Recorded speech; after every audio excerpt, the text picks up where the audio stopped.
The Woman on the Circuit. Sophie Lyons and the Work of Survival. Written by Alana Sanchez. Narrated by Vivienne. Copyright 2026 Alana Sanchez. All rights reserved.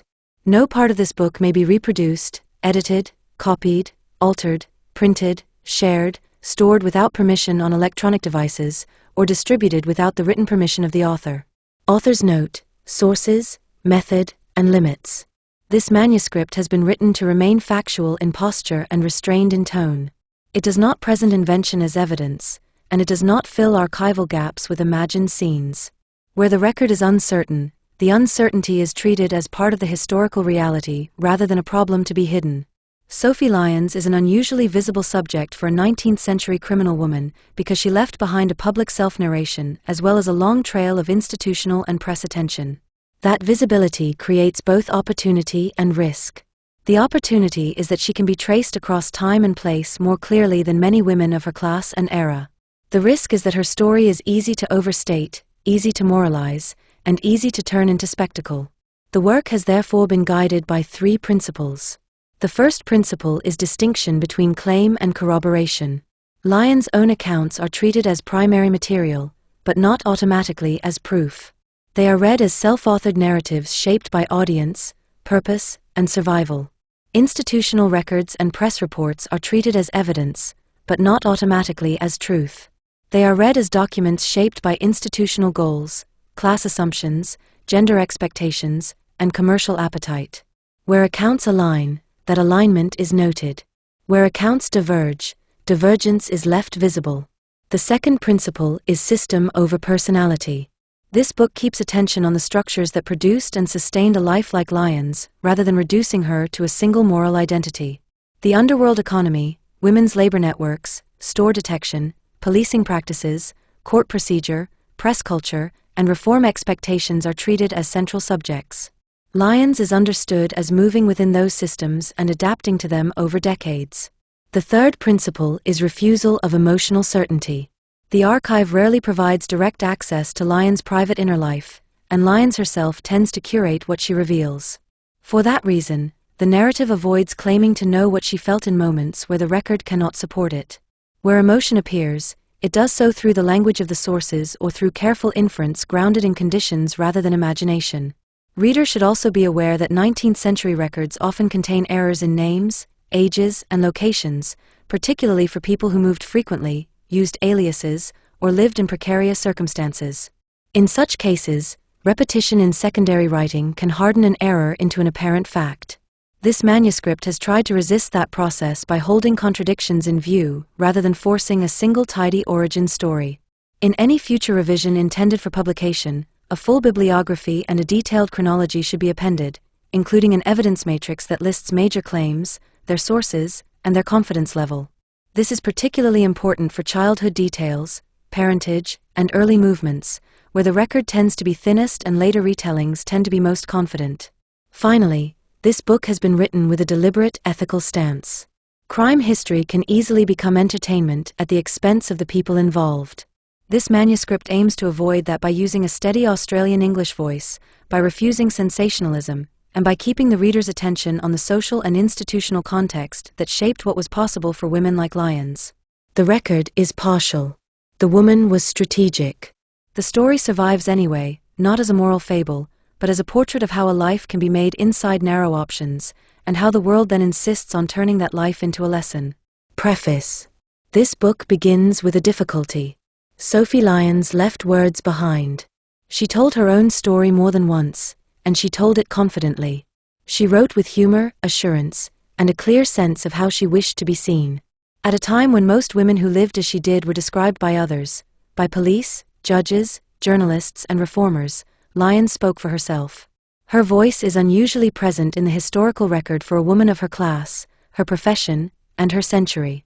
And yet, when examined closely, much of Sophie Lyons' life remains uncertain.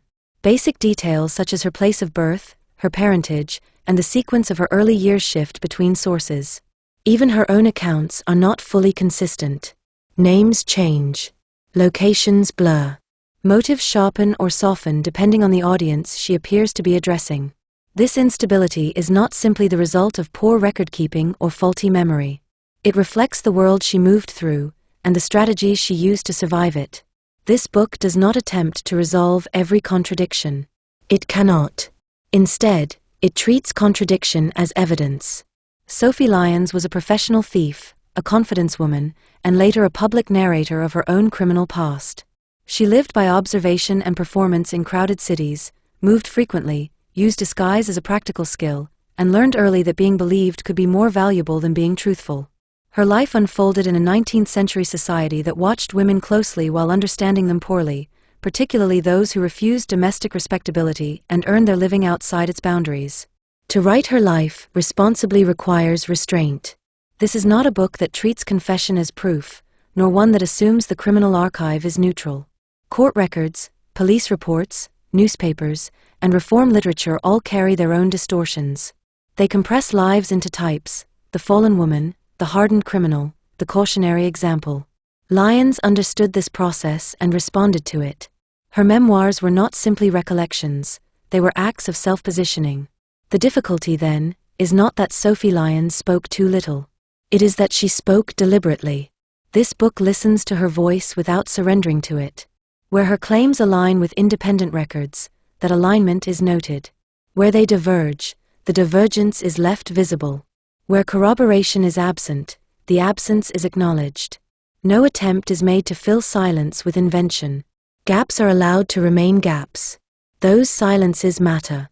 There are large areas of Sophie Lyons' life that were never recorded: her private fears, her emotional attachments beyond utility, her moments of doubt, her ordinary griefs. Childhood appears in fragments and lessons rather than memories. Education, in the conventional sense, is largely absent. Friendship surfaces mainly through partnership or conflict. These omissions are not accidental. They reflect both the conditions of her life and the version of herself she chose to preserve. This is also a book about crime as labor. Lyons did not frame her early criminal life as rebellion or thrill. She described it as training, repetition, discipline, and risk. Skills were learned young, under pressure, and applied over decades. This approach unsettles modern expectations of criminal biography, which often rely on violence or pathology. Lyons' story is quieter than that, and more difficult. It asks the reader to sit with a life shaped by necessity, calculation, and adaptation rather than spectacle. The book follows a broadly chronological structure, but it does not pretend that time moved cleanly for Sophie Lyons. Arrests recur. Places repeat. Names reappear altered. Progress is uneven. Where dates and locations can be established, they are given. Where the record is uncertain, that uncertainty remains part of the narrative. Readers are not guided toward a verdict. No single moral is offered here. Sophie Lyons was not only a victim, nor only a villain. She was shaped early by coercion and constraint, and later exercised considerable agency within narrow limits. She caused harm. She was harmed. She adapted. None of these truths cancels the others. If this book has a purpose beyond documentation, it is to show what happens when a woman refuses to disappear quietly into the categories prepared for her. Sophie Lyons did not leave behind a neat confession or a repentant silence. She left behind a complex trail of claims, performances, and contradictions. Reading that trail carefully, without condemnation, without admiration, and without haste, is an act of historical care. What follows is not an attempt to solve Sophie Lyons. It is an attempt to place her accurately within the world she moved through, and to let the limits of what can be known remain visible. In doing so, this book asks a simple and difficult question. When a woman tells her own story in a world determined to tell it for her, how do we listen without surrendering judgment, and without silencing her once again? Chapter 1: Origins in a Moving World. Sophie Lyons begins her own story with a child's hands and an adult's instruction. She does not open with memory or sentiment, but with training. In her account, she was not yet 6 years old when she was sent into shops to steal, measured not by whether she succeeded, but by how much she returned with at the end of the day. This framing matters. Lyons does not describe curiosity turning into mischief. She describes a system. Theft is presented as work, and childhood as apprenticeship. The historical record does not offer a single settled account of her birth or parentage. Some sources place her birth in New York City, others in Germany. Her surname appears in multiple forms. These inconsistencies are not unusual for 19th-century working-class families who moved often, used aliases, or existed largely outside formal documentation. They are also consistent with Lyons' later life, where identity itself became flexible and useful. What remains consistent across accounts is the environment in which she was raised. Lyons grew up in a household where crime was normalized and taught. Adult women in her life, whether mother or stepmother, acted as instructors. Children were sent into public spaces to steal, corrected when they failed, and punished when they returned empty-handed. The household functioned less as a place of protection than as a small, disciplined enterprise. Lyons wrote that she did not attend school. Formal education, if it existed at all, left no trace. This absence shaped her development. Literacy came later. What she learned early were skills that could not be taught in a classroom: observation, imitation, timing, restraint. She learned how to move through crowds without drawing attention, how to use her size and apparent innocence as cover, and how to return home with results. Her childhood account includes repeated arrests while still young. She describes time spent in police lockups as calmer than home, recalling moments of kindness from officers who gave her sweets and left her unhurt. Whether every detail can be verified matters less than what the comparison reveals. Safety, for her, was relative. Confinement could feel gentler than freedom when freedom came with demands and punishment. Her father appears intermittently in her story, often as an absence. Other accounts describe him as frequently incarcerated. Whether he was violent or merely unavailable, the effect is similar. Authority in the household did not operate to shield the child from harm. It enforced productivity. Friendship, as it is usually understood in childhood biography, is almost entirely absent from the record. Lyons' early influences were not peers but systems: adult control, repetition, reward and punishment, early contact with police and courts. Childhood is rendered as function rather than feeling. By the time Lyons emerges into the wider historical record, the foundations are already set. She has been trained to work in public spaces, to accept risk as ordinary, and to understand authority as something to be managed rather than trusted. Whether she was born in New York or elsewhere, this early world explains far more about her future than any single birthplace could. Chapter 2: Apprenticeship becomes a life. There is no clear moment when Sophie Lyons' childhood ends and her adult life begins. The skills she learned early did not disappear, they expanded. What changes is scale. As a child, she stole under supervision. As an adolescent, she began to operate with greater independence. Arrests became more consequential. A young girl might be retrieved. A young woman was processed, charged, and sentenced. The justice system began to treat her actions as choice rather than training. Lyons later claimed she was brought before police courts at an exceptionally young age. The exact ages are difficult to confirm, but the pattern is clear. Courts and cells became familiar landmarks early in her life. This familiarity shaped how she understood authority. Police were not distant figures. Courts were not abstract threats. They were part of her working environment. Without schooling, her education continued in the streets. Crowds became classrooms. Shops, markets, theaters, and transport hubs were places where skill was tested daily. She learned how suspicion traveled, how quickly accusation could spread, and how easily it could be redirected. Performance became as important as dexterity. As she grew older, the household that trained her could no longer fully contain her work. Adulthood brought new risks and new needs. At this stage, women like Lyons often moved into wider underworld networks that offered protection, information, and access to buyers. Theft on a professional scale requires infrastructure. Goods must be sold. Money must be converted. Arrests must be managed. Lyons married young, to a man involved in the same trade. The marriage appears in the record not as a domestic refuge but as a working arrangement. It ended when her husband was imprisoned. This pattern repeats across her life. Relationships are interrupted by arrest, sentence, or flight. Stability is provisional. Names begin to multiply. Lyons appears under different surnames and aliases as she moves through cities. These were not affectations. They were administrative tools. A new name could mean a clean hotel register, a delayed recognition, or a chance to speak before a magistrate without the weight of reputation settling too quickly. Motherhood enters her life alongside mobility. Children travel with her. Domestic life adapts to the circuit rather than replacing it. The demands of work and care are intertwined, each shaping the other.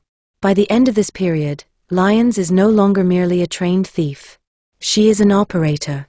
She understands how to move between cities, how to assess risk, and how to present herself when challenged. Her life has narrowed in some ways and widened in others. The choices available to her are constrained, but within those limits she becomes increasingly skilled. Chapter 3: The City Circuit. In the years following the American Civil War, cities grew denser and faster. Department stores expanded. Public transport increased. Crowds thickened. For professional thieves, this was not atmosphere. It was opportunity. Sophie Lyons' adult life unfolds across a repeating circuit of cities rather than a single neighborhood. New York remains central, but other cities enter and exit her story as attention intensifies or fades. She moves where work is possible and where recognition can be delayed. Her success depended on more than quick hands. Performance was central. Lyons cultivated a manner that suggested respectability, outrage at accusation, and confidence in her own innocence. These displays were directed as much at witnesses and store staff as at police. If doubt could be introduced early, cases could falter. She learned the rhythms of the justice system as carefully as she learned the rhythms of crowds. Courts required evidence. Witnesses faltered. Jurisdictional confusion could be exploited. Not every arrest led to conviction. Some collapsed under their own uncertainty. This does not mean Lyons avoided detection. It means she understood the system well enough to survive it repeatedly. Her longevity points to organization. Theft at this scale requires fences who can convert goods into money, and networks that can provide information about police activity and safe routes. Lyons is consistently linked to organized underworld economies that made such work possible. She did not operate alone. Canada becomes part of her circuit when attention in the United States grows too sharp. Border crossings create delay and confusion. New cities require new patterns, but the work remains the same. Montreal appears not as reinvention, but as continuation. Over time, Lyons becomes known. Her name circulates. Notoriety becomes both liability and protection. A famous arrest attracts scrutiny. A public case demands cleaner evidence. Recognition complicates the ordinary handling of crime. What the record does not provide is her interior life. It does not tell us how she experienced this movement, whether she felt fear, satisfaction, or exhaustion. It tells us only that she persisted. By this stage, several facts are clear. Lyons worked across a multi-city circuit. She relied on performance as much as skill. She functioned within organized criminal structures. She adapted continuously to scrutiny. The circuit sustained her, but it also trapped her. To stop moving would have required an exit she may not have had. In the next chapter, the focus shifts from movement to structure, and from individual skill to the women who organized, financed, and controlled the spaces in which Sophie Lyons' life was possible. Chapter 4: The Women Who Ran the Room. The easiest mistake to make in writing about 19th-century crime is to picture men at the center and women at the margins. Guns, gangs, and courtroom speeches dominate popular memory. What disappears is the quieter infrastructure that made long criminal careers possible. Sophie Lyons' story does not make sense without other women. Professional theft depended on organization as much as skill. Stolen goods had to be stored, assessed, sold, and converted into money that could be used without drawing attention. Information about police, store detectives, and safe routes had to circulate quickly. Lodging had to be arranged. Bail money had to appear when needed. Much of this work was done by women, and much of it left little trace in formal records. Women in these networks often occupied roles that appeared domestic or unremarkable. They ran boarding houses. They managed shops. They hosted gatherings that doubled as planning sessions. They handled money quietly and kept accounts out of sight. Their labor did not look criminal in the way theft did, and that was precisely its value. Frederica Mandelbaum is the name that survives because her operation became too large to ignore. She functioned as a fence, but also as a broker of information and protection. Goods moved through her hands.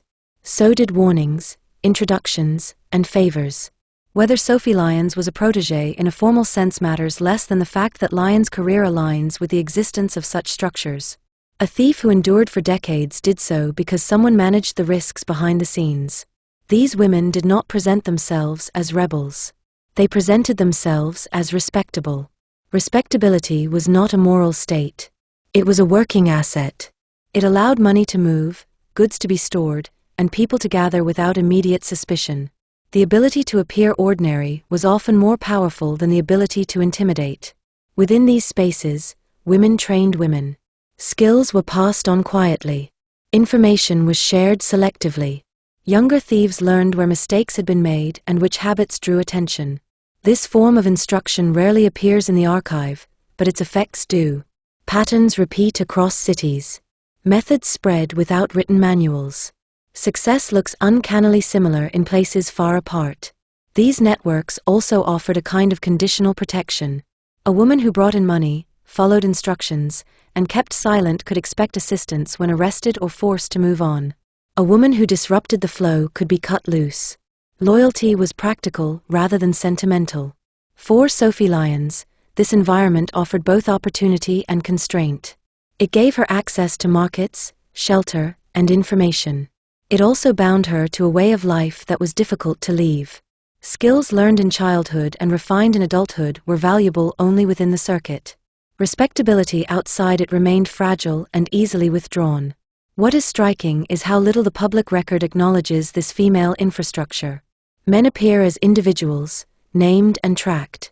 Women appear as rumors, roles, or moral warnings.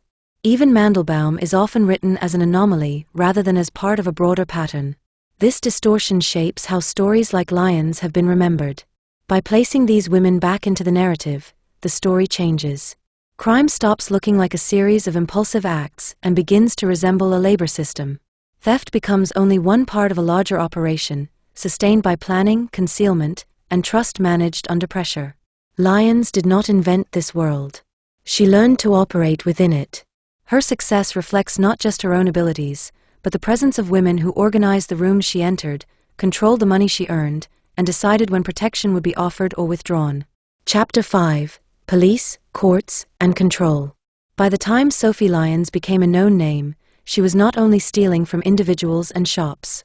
She was interfering with a wider system that depended on predictable boundaries, who could move freely, who could appear respectable, who could occupy public space without being challenged. When a woman stole successfully and repeatedly, she did more than take money. She demonstrated that social control could be negotiated. Policing in the late 19th century was not simply a matter of law. It was also a matter of reputation, class, and visibility. The same act could be treated differently depending on who performed it, how they were dressed, and whether their manner matched what authorities expected. Women working the circuit relied on this. They used the assumptions of harmlessness and domestic respectability as cover, and they learned to exploit hesitation in shop staff and bystanders who were reluctant to accuse a lady without certainty. Store detectives emerged as a crucial force in this period. Their job was not only to identify theft, but to prevent embarrassment to the store and preserve customer confidence. A theft that became a public scene could damage business. This placed pressure on both sides. Thieves aimed to remain undetected. Detectives aimed to recover goods quietly and avoid wrongful accusations. A skilled operator could exploit that caution, turning uncertainty into delay and delay into escape. Women thieves understood the social rules governing confrontation. They knew how quickly anger from the accused could become a spectacle. They knew that a public accusation could rebound on the accuser if evidence was unclear. They learned to create situations where a store employee had to choose between making a scene and letting the moment pass. This was not merely acting. It was applied knowledge of how shame and propriety functioned in public spaces. The police, for their part, relied heavily on recognition and repetition. A woman who was arrested once could be watched thereafter. A woman arrested repeatedly could become a target even when evidence was thin. That attention altered the circuit. Recognition forced adaptation, new names, altered dress, different companions, different routes. It also forced reliance on networks that could provide timely warnings and temporary shelter. Courts offered their own version of control. The courtroom was a place where authority was performed as much as applied. A magistrate could be harsh or indulgent. A prosecutor could pursue a case aggressively or treat it as routine. A witness could be confident or uncertain. Women like Lyons learned that outcomes were shaped by these variables as much as by the act itself. They learned which details mattered in testimony, which contradictions could undo a case, and how quickly a narrative could be turned against the accused if she appeared insolent, unladylike, or excessively clever. This was the point at which criminal women were often forced into a double bind. If they appeared quiet and compliant, they risked being read as guilty. If they protested too strongly, they risked being read as brazen. The most effective performance sat between those extremes, composed enough to be believable, emotional enough to seem wronged, restrained enough to satisfy the court's expectation of feminine behavior. The press amplified all of this. Newspapers played a significant role in shaping public ideas about criminal women, often presenting them as moral warnings, curiosities, or villains dressed in fashion. Coverage could turn a woman's face into a recognizable commodity. That visibility made the work harder, but it also created a form of leverage. A public case demanded cleaner handling. A judge aware of attention might be less tolerant of sloppy prosecution. At the same time, publicity hardened police interest and made quiet survival more difficult.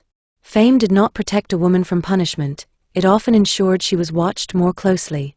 Within this environment, female labor networks expanded beyond any single city.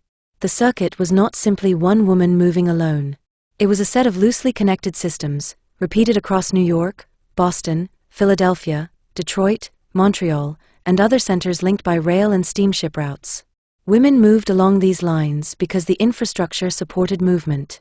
They knew where to find lodging that asked fewer questions, which neighborhoods offered anonymity, and which commercial districts provided the best opportunities. These networks were not uniform, and they were not always benevolent. They operated through conditional trust. A woman who delivered earnings and kept silent could expect assistance. A woman who attracted too much attention, withheld money, or broke the rules of the group could find herself abandoned. Loyalty was often practical, and protection could be withdrawn quickly. What held these networks together was not ideology but logistics. Goods needed to be moved. Money needed to be converted. People needed to disappear for a time. Women played key roles in all of this because their work could be disguised as ordinary domestic or commercial activity. A boarding house run by a woman could serve as a legitimate home and a temporary refuge. A shop or sewing room could hide transactions in plain sight. Social visiting could double as intelligence gathering. Women's labor could look unthreatening while doing essential work. In New York, fences and organizers created hubs where information and goods were processed. In other cities, comparable roles appeared under different names and in different settings. A woman who could arrange introductions, secure lodging, or connect a thief to a buyer held power, even if she never stole a purse herself. These were not glamorous positions, but they were decisive. Control over access meant control over survival. Montreal and other Canadian cities functioned not merely as hiding places, but as working locations where the circuit could continue under altered conditions. Border crossings complicated pursuit and slowed the spread of recognition. But crossing a border did not automatically provide safety. A woman still needed local knowledge, which districts were watched, which lodging houses were tolerant, and who could be trusted to exchange goods for money without turning informer. The more Lyons and women like her were pursued, the more their work required planning. Theft became one part of a broader labor chain. The chain began with selection of the target and ended with conversion of goods into usable funds. Between those points sat staging, transportation, concealment, and negotiation. Female networks supplied many of these steps because they could do so without attracting the same suspicion directed at groups of men. The justice system attempted to control this world through repeated arrest, surveillance, and public warning. But it was often reactive. Policing followed patterns it understood: known faces, known names, known methods. Female networks thrived in the spaces between those patterns. They changed names. They shifted cities. They used respectable appearances to slow confrontation and to create doubt when confronted. This is why courts and police reports alone cannot fully explain a long criminal career. They record the moments when authority caught up. They do not record the months and years when the circuit functioned smoothly because the network held. For Lyons, the interplay between control and evasion became a way of life. Each arrest was not only a threat but also a lesson. Each court appearance was not only judgment but also instruction in how power spoke and what it demanded. Over time, the system shaped her as much as her skills shaped her survival within it. Chapter 6: The Cost of Being Unseen. A circuit can look glamorous from a distance. Cities, trains, hotels, new dresses, new names. Newspapers like to frame women like Sophie Lyons as curiosities, as though crime for a woman must be either theatrical or monstrous. That framing obscures what the work actually demanded.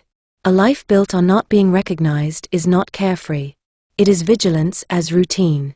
For Sophie Lyons, and for other women working the same circuits, the central task was not the theft itself. The theft was the moment. The larger labor was everything around it: preparation, posture, timing, and control.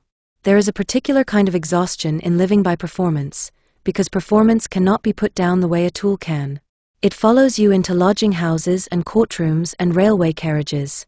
It does not stop when the workday ends, because the risk does not stop. This kind of criminal life also required a working relationship with fear. Fear could not be allowed to show on the face at the wrong moment, but it could not be ignored either. Fear functioned as instruction. It kept the senses alert, forced planning, and prevented complacency. It was, in that sense, part of the trade.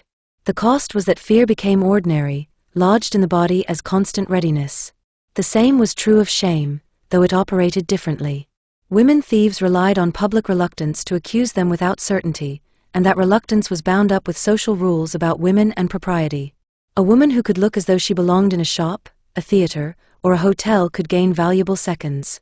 But this meant she also had to live within the constraints of that appearance. She had to dress, speak, and behave in ways that did not trigger suspicion. She had to perform respectability often enough that staff and bystanders found it plausible. Respectability was labor. It required time, money, and attention.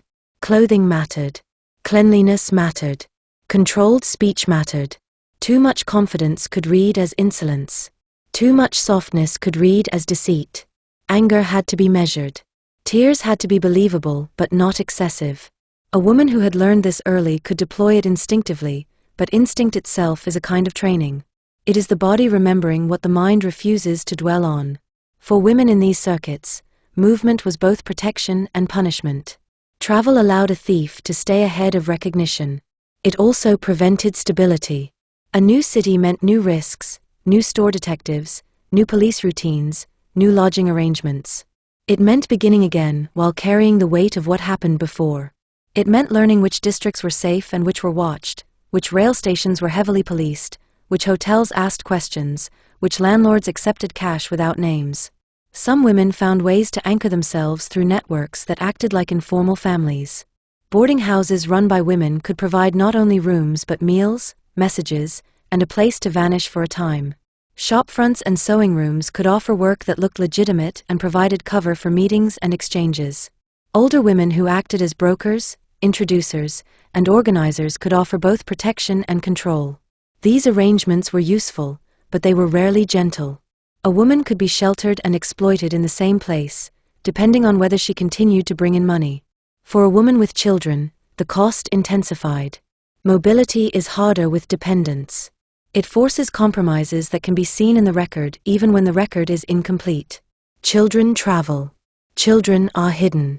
Children are presented under different names. Domestic life becomes provisional, stitched together out of rented rooms and temporary routines. A child must be taught when to speak and when not to. The child becomes part of the performance whether the mother intends it or not. The work also demanded social isolation, even when a woman was surrounded by people. True friendship is difficult in an environment built on secrecy and advantage. Partnerships exist, but they are often transactional. Trust is conditional. Betrayal is both feared and expected. The record reflects this through repeated collapses of relationships under pressure, sudden disappearances, and conflicts surfacing in courts when private life becomes public testimony. This is one of the reasons Sophie Lyons remains hard to know, even though she wrote about herself. A woman who survives through performance learns to speak in a way that keeps her safe. She offers stories that are useful. She withholds what can be used against her. Over time, even her own telling can harden into a script. Notoriety adds another layer of cost. Once a woman is known, her most valuable asset, ordinary invisibility, begins to fail. The press makes her recognizable. Police carry her name. Store detectives share descriptions. In that situation, the labor of concealment becomes more intense. Disguise must become more inventive. Routes must change more often. New cities must be found. The circle tightens, not because she necessarily wants more risk, but because the world begins to narrow around her. There is also the cost of aging. Underworld stories often freeze women at their most vivid, young, clever, daring. The record does not always grant older criminal women the same attention, except when they are arrested again and framed as stubborn or incorrigible. But aging changes everything. It changes the body's stamina, the hands, the nerves. It changes how long a woman can stand in crowds without being noticed. It changes how plausibly she can play certain roles. A woman who has survived by appearing harmless must adapt to how harmlessness is read on an older face. This is where the circuit turns from opportunity into trap. To leave it requires more than a decision. It requires money, safety, and a stable identity that can withstand scrutiny. Women like Lyons did not always have that. Their skills were valuable, but those skills were tied to a life that kept them moving. They could be famous and still vulnerable. They could be clever and still cornered. The cost of being unseen is that it becomes difficult to be seen honestly, even by oneself. For Sophie Lyons, this cost may help explain the later turn towards public narration. Writing a memoir, giving interviews, presenting oneself as reformed or as a warning, can be read as a bid for control in a different arena. If the underworld demanded one kind of performance, the public demanded another. The shift is not necessarily a conversion. It can be a change of stage. Chapter 7, when she takes the story back. For most of Sophie Lyons' life, her public identity was constructed by other people. Police described her as a professional thief. Store detectives treated her as a familiar threat. Newspapers framed her as spectacle, a woman who refused the boundaries expected of her, and who therefore had to be explained as either abnormal or dangerous. That is the default arrangement for criminal women in the 19th century. They are spoken about, recorded in moments of failure, and then filed away. Lyons did something different. She spoke back. The shift is not easy to date, because it does not arrive as a clean conversion. Public narration does not begin the day a person decides to be honest. It begins when the benefits of speaking outweigh the risks of silence.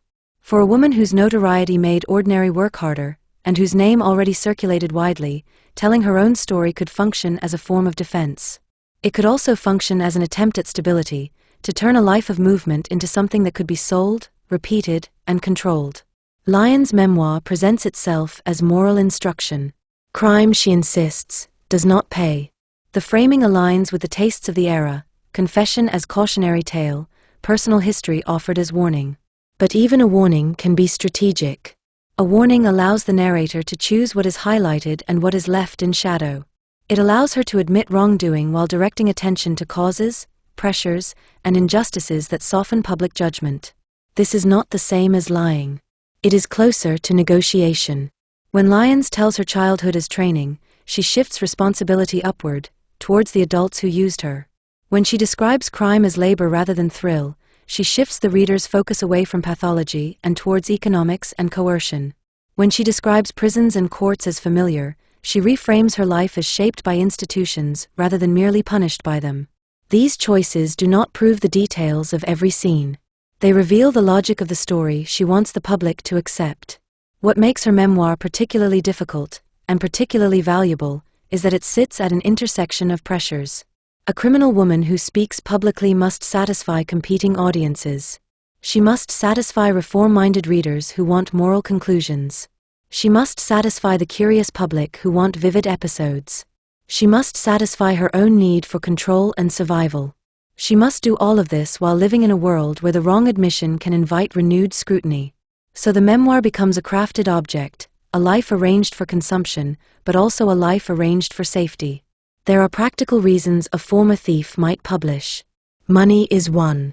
A long criminal career does not guarantee long-term security. Cash is unstable. Arrests disrupt earnings. Partners disappear. Health fails. The body ages. A memoir offers a different form of income, one that does not require standing in crowds or dodging detectives. It also offers a different form of status. A woman who has been named as a threat can attempt to re-enter society as a speaker, an example, a reformed figure whose notoriety is now presented as expertise. That is not always accepted. Reform culture often welcomed women's repentance only when it was humble, domestic, and properly ashamed. Lyons was not naturally meek. Even when she frames herself as warning, she also frames herself as capable, intelligent, and observant. She does not always bow her head. This is part of why she remained compelling. It is also part of why she remained suspect. When Lyons writes, she also controls time.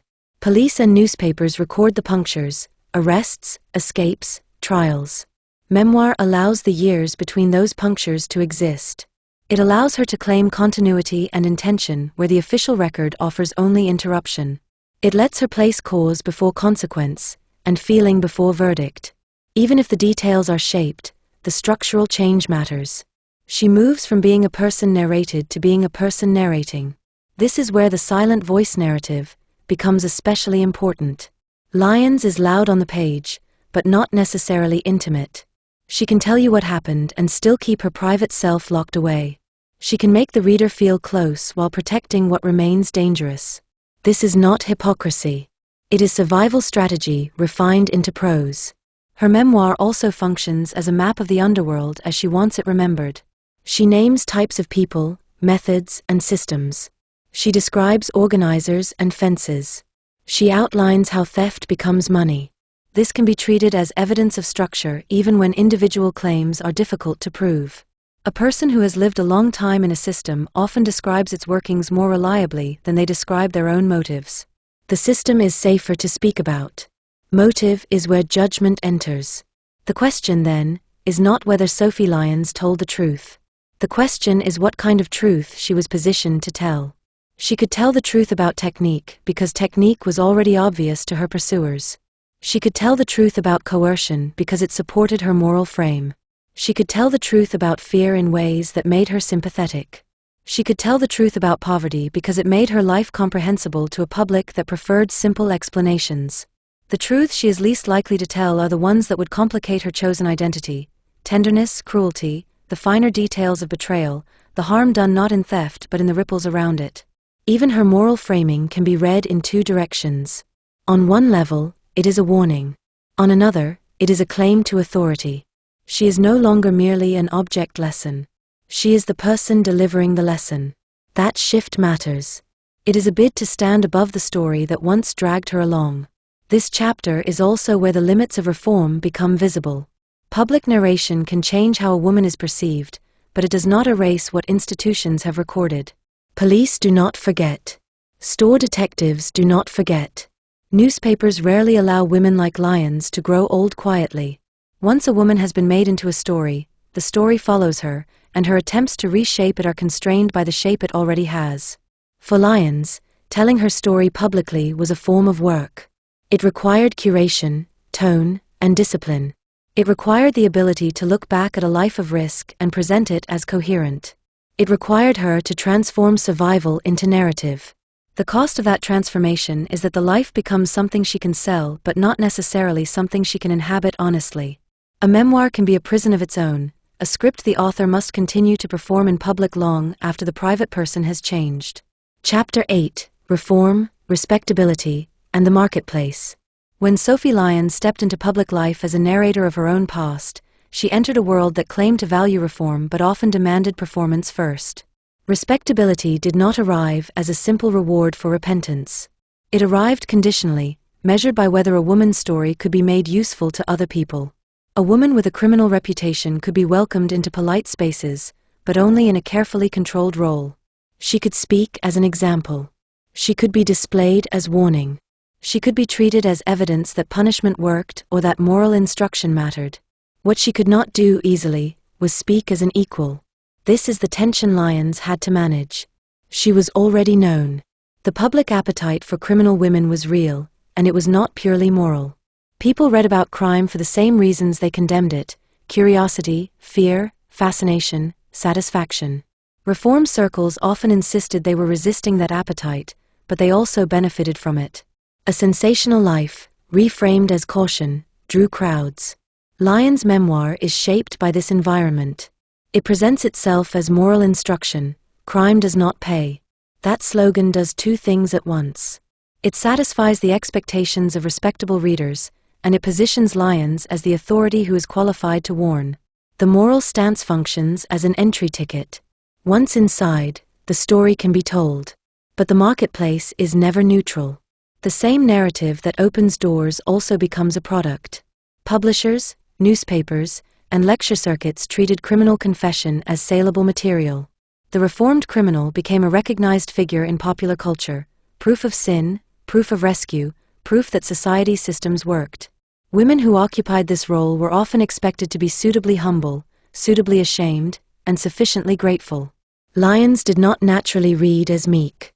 Even when she framed herself as lesson, she wrote with self-possession. She drew attention to her observation and intelligence. She described systems rather than simply confessing faults. This could appeal to readers who wanted detail, but it could also trouble reform-minded audiences who preferred a softer kind of repentance. The result is that Lyons' public voice has a dual character. It is penitential in tone, but also controlled. It is apologetic, but also explanatory. It acknowledges wrongdoing, but it repeatedly returns to conditions: childhood training, poverty, coercion, repeated exposure to institutions. These themes make her story plausible, and plausibility was necessary if she wanted to be believed as more than a monster. Reform organizations of the 19th century often had complicated relationships with women's crime. They campaigned against vice while policing women's bodies and behavior. They argued for rescue while maintaining strict expectations of femininity. For a woman like Lyons, entry into these spaces required careful navigation. Her credibility depended on demonstrating that she had learned the correct moral lessons. Her continued acceptance depended on not appearing to enjoy attention. This is a difficult balance. A woman speaking publicly must speak with enough force to hold a room, but not with so much force that she appears proud. She must be interesting, but not entertaining. She must be vivid, but not alluring. She must tell the truth, but not so much truth that it unsettles the audience's belief in simple categories. Lyons' life story also sat inside a broader cultural contradiction. Society condemned women for stepping outside domestic roles, yet it could not stop watching when they did. Criminal women were treated as cautionary examples and as objects of fascination. Newspapers and popular literature played both sides at once. They warned about the dangers of female vice while making money from the telling. In this environment, Lyons' claim to respectability was always fragile. Publication could be framed as reform, but it could also be framed as self-serving. Public speaking could be framed as service, but it could also be framed as attention-seeking. The same act that allowed her to earn an honest living could be used as proof that she remained morally suspect. This fragility is part of what makes her story compelling in a restrained telling. It shows how narrow the exit routes were for women who had lived outside the law. It was not enough to stop stealing. A woman also had to demonstrate that she would accept the social penalties that came with her history. She had to accept reduced status, limited freedom, constant scrutiny, and the possibility that any mistake would be interpreted as relapse. Female labor networks did not disappear when a woman stepped into reform. They changed shape. Women who had once organized theft also understood how to organize survival. Boarding houses, sewing work, domestic service, small shops, and mutual support networks could function as bridges between illicit and licit life. In some cases, women moved between these worlds without a clear dividing line. A house could be respectable by day and useful to the circuit by night. A woman could do legitimate work while quietly assisting someone still moving through the old routes. Cities mattered here.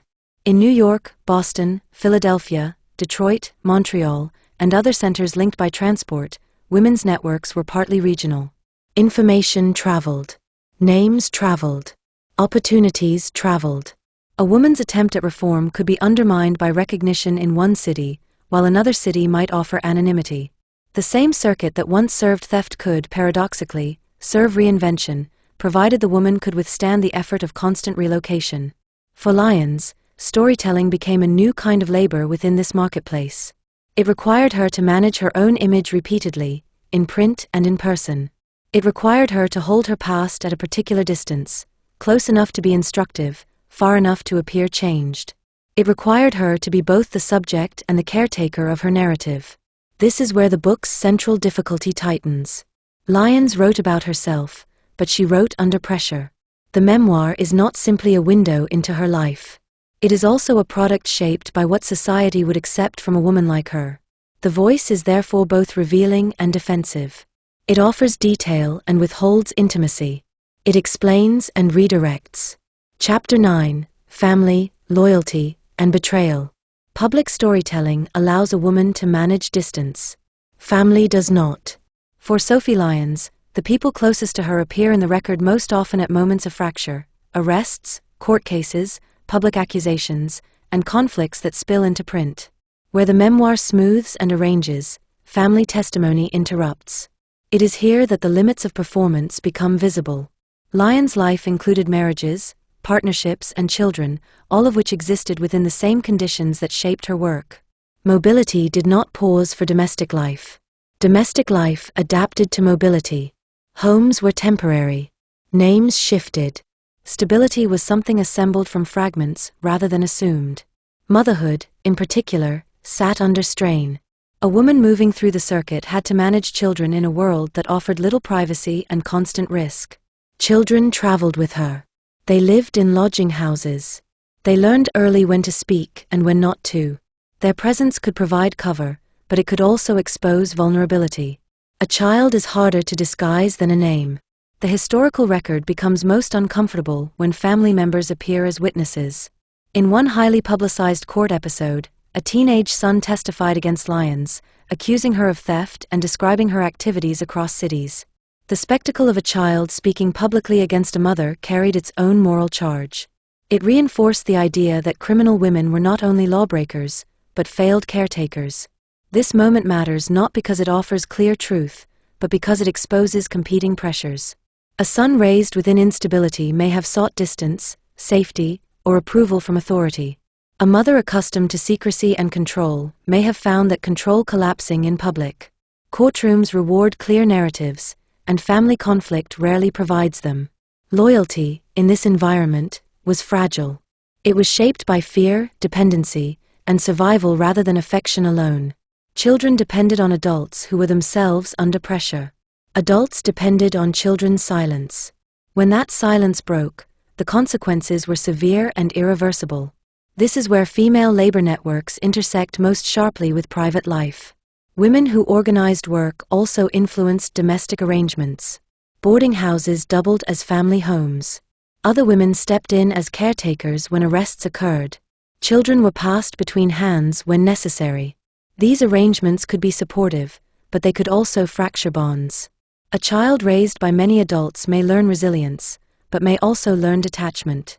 For women like Lyons, trust within family could not be assumed.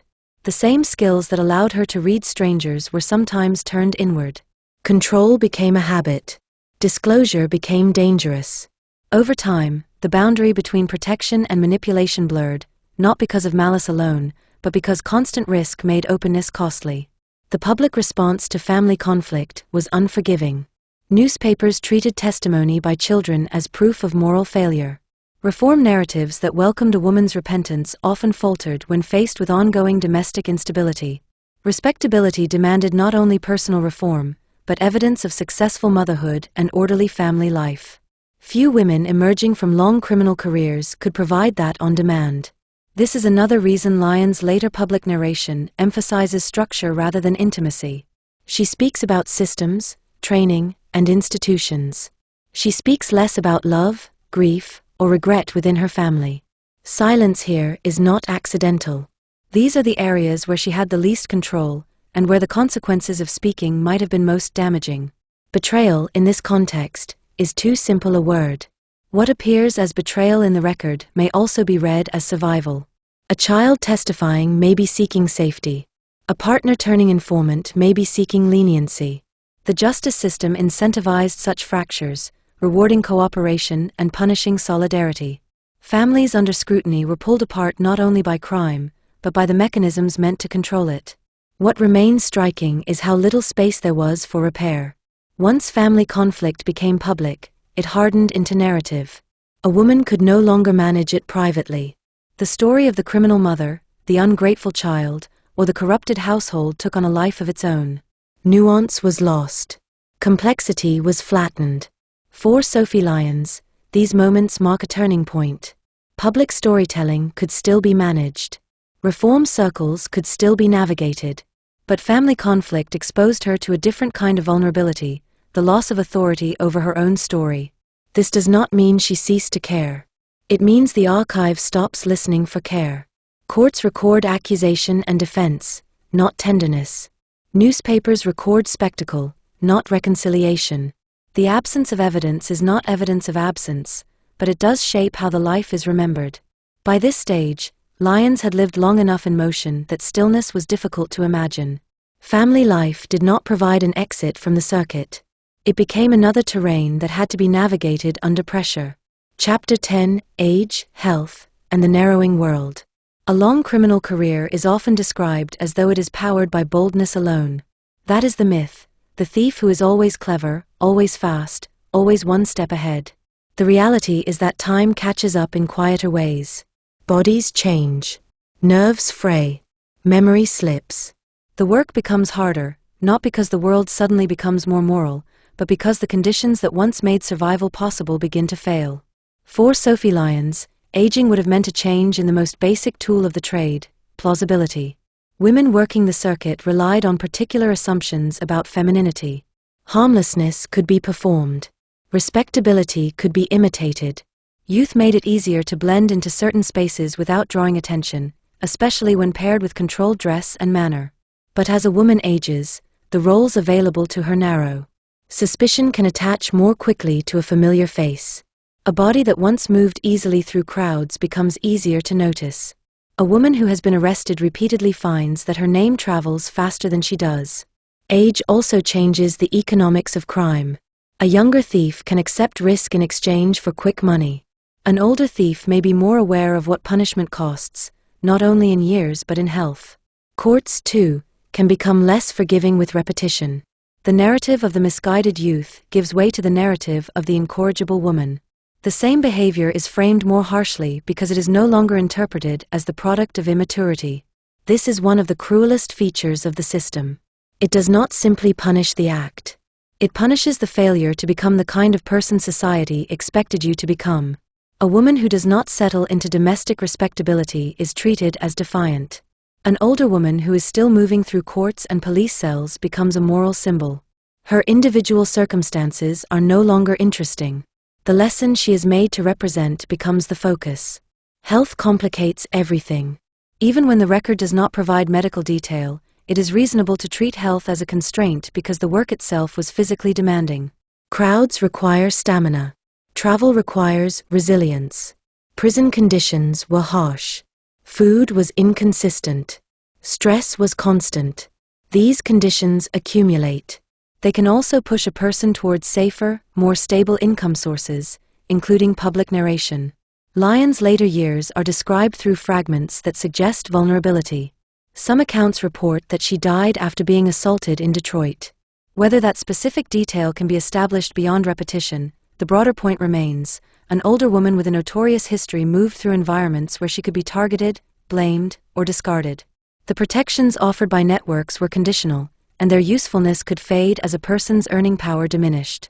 This is where female labor networks become even more important and more complex. Women who organized the circuit did not do so only for theft. They also managed survival. In major cities, there were long-standing networks of women who ran boarding houses, arranged work, provided temporary refuge, and managed information. Some of these networks overlapped with crime. Others existed alongside it, offering support without direct involvement. A woman aging out of street work might rely on these quieter structures to avoid destitution. But reliance came with cost. A woman who needed a room, a meal, or help after an arrest was not negotiating from strength. The same networks that could shelter could also control. Assistance could be conditional on silence, obedience, or repayment. A woman's autonomy might narrow as her options narrowed. It is also in later life that reinvention becomes hardest. A young person can disappear into a new city with a new name. An older person carries a recognizable body, a known pattern, and a history that can be used against them. Even when a woman tried to live quietly, her past could be reactivated by a single recognition, a single newspaper mention, a single police interest that never fully died. The marketplace that once consumed her story also changed. Public attention shifts. New scandals replace old ones. A criminal woman who was once famous can become forgotten, except in the moments when she is arrested again or when her memoir is reused as moral material. This kind of fading is not gentle. It is a loss of power. Fame, for women like Lyons, was never purely an advantage, but losing it could mean losing what little leverage it offered. If Lyons' memoir was an attempt to control the narrative, then later life tested how much control narrative could actually provide. A story can change how strangers see you, but it cannot fully secure housing, safety, or health.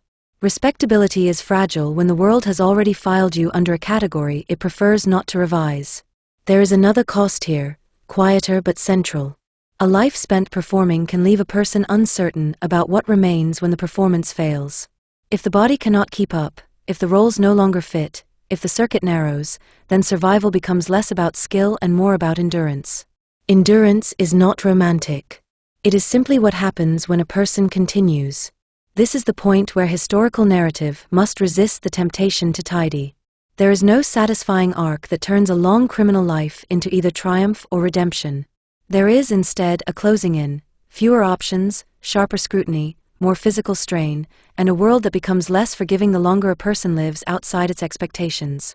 Chapter 11: Death, Afterlife, and the Uses of Her Name. Death is often where a life becomes neat. It should not be. The end of Sophie Lyons' life does not arrive as a clean moral conclusion, and the record does not offer a single fully reliable account of what happened. What it offers is a pattern that fits the rest of her story: uncertainty, repetition, and other people's interpretation. Some accounts state that Lyons died in Detroit after an assault, and that her death followed injury rather than illness. Whether every detail of that claim can be established beyond repetition matters, but only to a point. The broader fact is that the end of her life is reported in ways that emphasize vulnerability.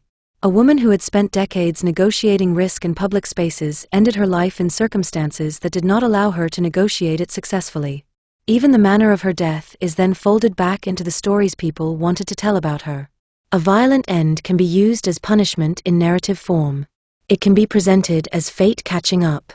It can be turned into confirmation that crime does not pay. Once a criminal woman is known publicly, her life becomes material for moral messaging even after she can no longer answer. This is the first part of the afterlife. Her story becomes more useful than her person. Lyons' name had long been circulated in police and newspaper contexts, and later in her own writing. After death, her name continued to circulate for different reasons: as a curiosity, as a caution, as a symbol of a period in urban crime, and as evidence in arguments about female morality. The criminal woman, dead, becomes safe to consume. She can be handled without fear of contradiction. The memoir complicates this. Lyons did not only leave behind a trail of arrests, she left behind her own version of events. That means that anyone retelling her life has to contend with her voice, even if they seek to dismiss it. Her writing offers structure, scenes, and explanation that later writers could borrow. It also offers a frame that is easily reused, the former criminal warning others. This is where the marketplace continues its work. Confessional crime writing has a long history of recycling. A woman's life is reduced to a set of episodes that can be repeated: the trained child thief, the daring escape, the courtroom scene, the clever disguise, the warning to youth. These episodes become detachable. They can be quoted, paraphrased, and reassembled into new texts that claim to be about history while functioning as entertainment. The reuse is not always hostile. Sometimes it is admiring. Sometimes it treats Lyons as an unusually capable woman in a man's world. But admiration can be its own form of distortion. It can flatten a person into a symbol of cleverness and erase the coercion and poverty that shaped her. It can turn survival into glamour. Condemnation distorts her in the opposite direction. It turns her into a moral specimen. It reduces her to vice, to depravity, to failure of womanhood. It uses her story to warn without asking what the warning hides. Often it hides the economic conditions that produce such lives, and the institutional responses that kept those lives cycling through courts rather than providing any durable exit. In both cases, her humanity is at risk of being lost. The record supports neither sainthood nor monstrosity. It supports complexity. This is also where the question of truth becomes sharper. After a person dies, the archive does not grow kinder. It grows louder in the voices of others. Claims harden into fact through repetition. An anecdote repeated often enough becomes the version that survives. Contradictions are smoothed away because they interrupt a good story. Sophie Lyons' life is particularly vulnerable to this process because she existed at an intersection that attracts retelling: a criminal woman, a public figure, an author of confession, an example that can be used by both reformers and sensationalists. The same elements that make her story readable make it easy to misuse. The afterlife of her name also reflects broader patterns in how history treats criminal women. Women whose crimes were non-violent, whose work depended on performance and movement, and whose lives were shaped by networks rather than single acts are often harder to remember accurately. Their stories are less likely to be preserved through formal case files with clear timelines. They are more likely to survive through press, rumor, and memoir. That makes them both visible and unstable. It also means that the women around them disappear. The organizers, fences, lodging housekeepers, and informal caretakers who made the circuit possible are rarely preserved with the same clarity. Their labor was essential, but it was not the kind of labor the archive was designed to honor. When Lyons' story is retold without those women, it becomes falsely individual. It turns a labor system into a personality. A restrained historical account has a different obligation. It must keep the system on the page.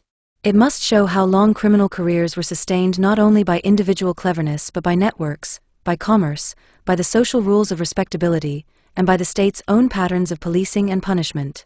The question at the end is therefore not simply what happened to Sophie Lyons. The question is what happened to her story. Lyons attempted to take control of her narrative by telling it herself. After death, control passed again to strangers. Her name became shorthand for a type. Her life was folded into arguments she did not choose and into entertainments she could not approve or refuse. The story continued because it was useful, and because the world has always had an appetite for women who break rules. Chapter 12. What can be known? A book like this is always, at heart, an argument about evidence. Sophie Lyons lived a life that generated record after record, yet much of that record is incomplete, unstable, and shaped by forces that were not interested in accuracy. Police documents were written to justify pursuit. Court records captured only what mattered to procedure. Newspapers chased interest and moral outrage. Reform audiences wanted a lesson. Lyons herself, when she finally wrote, had her own reasons to select, emphasize, and omit.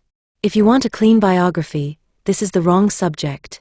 If you want to understand how a life is made within narrow options, it is exactly the right one. The first difficulty is identity. Even her birthplace is reported differently across sources. Parentage shifts. Names change. These inconsistencies can be tempting to treat as minor errors to be corrected. They should not be dismissed so easily. In a world where people moved frequently, where poverty disrupted documentation, and where criminal economies relied on flexibility, identity itself became a moving thing. Lyons' life is a reminder that the past is not always indexed neatly by birth certificates and stable addresses. Sometimes it is indexed by arrests, rumors, and the names a person used when pressed. The second difficulty is motive. Lyons offers motive in abundance: childhood training, coercion, poverty, exposure to institutions. These explanations may be partly true, and they are certainly plausible. They are also useful. They make a life intelligible to strangers. They position Lyons as shaped by circumstance rather than purely by will. They align with the moral frame she adopted when she wrote publicly. A factual account cannot simply accept motive as given, even when motive comes from the subject herself. Motive is the area where narrative and self-defense overlap most strongly. The truth is that a person may not fully know why they did what they did, and a person who does know may not say it plainly, especially when judgment is waiting. So the book treats motive with caution. It records what Lyons claims. It sets those claims alongside what the institutional record suggests. It does not pretend to enter her private mind. It does not invent interiority to satisfy the reader's desire for explanation. The third difficulty is the scale of the system. Much crime writing, especially about women, focuses on individual morality. It asks whether a woman was good or bad, sincere or deceitful, victim or villain.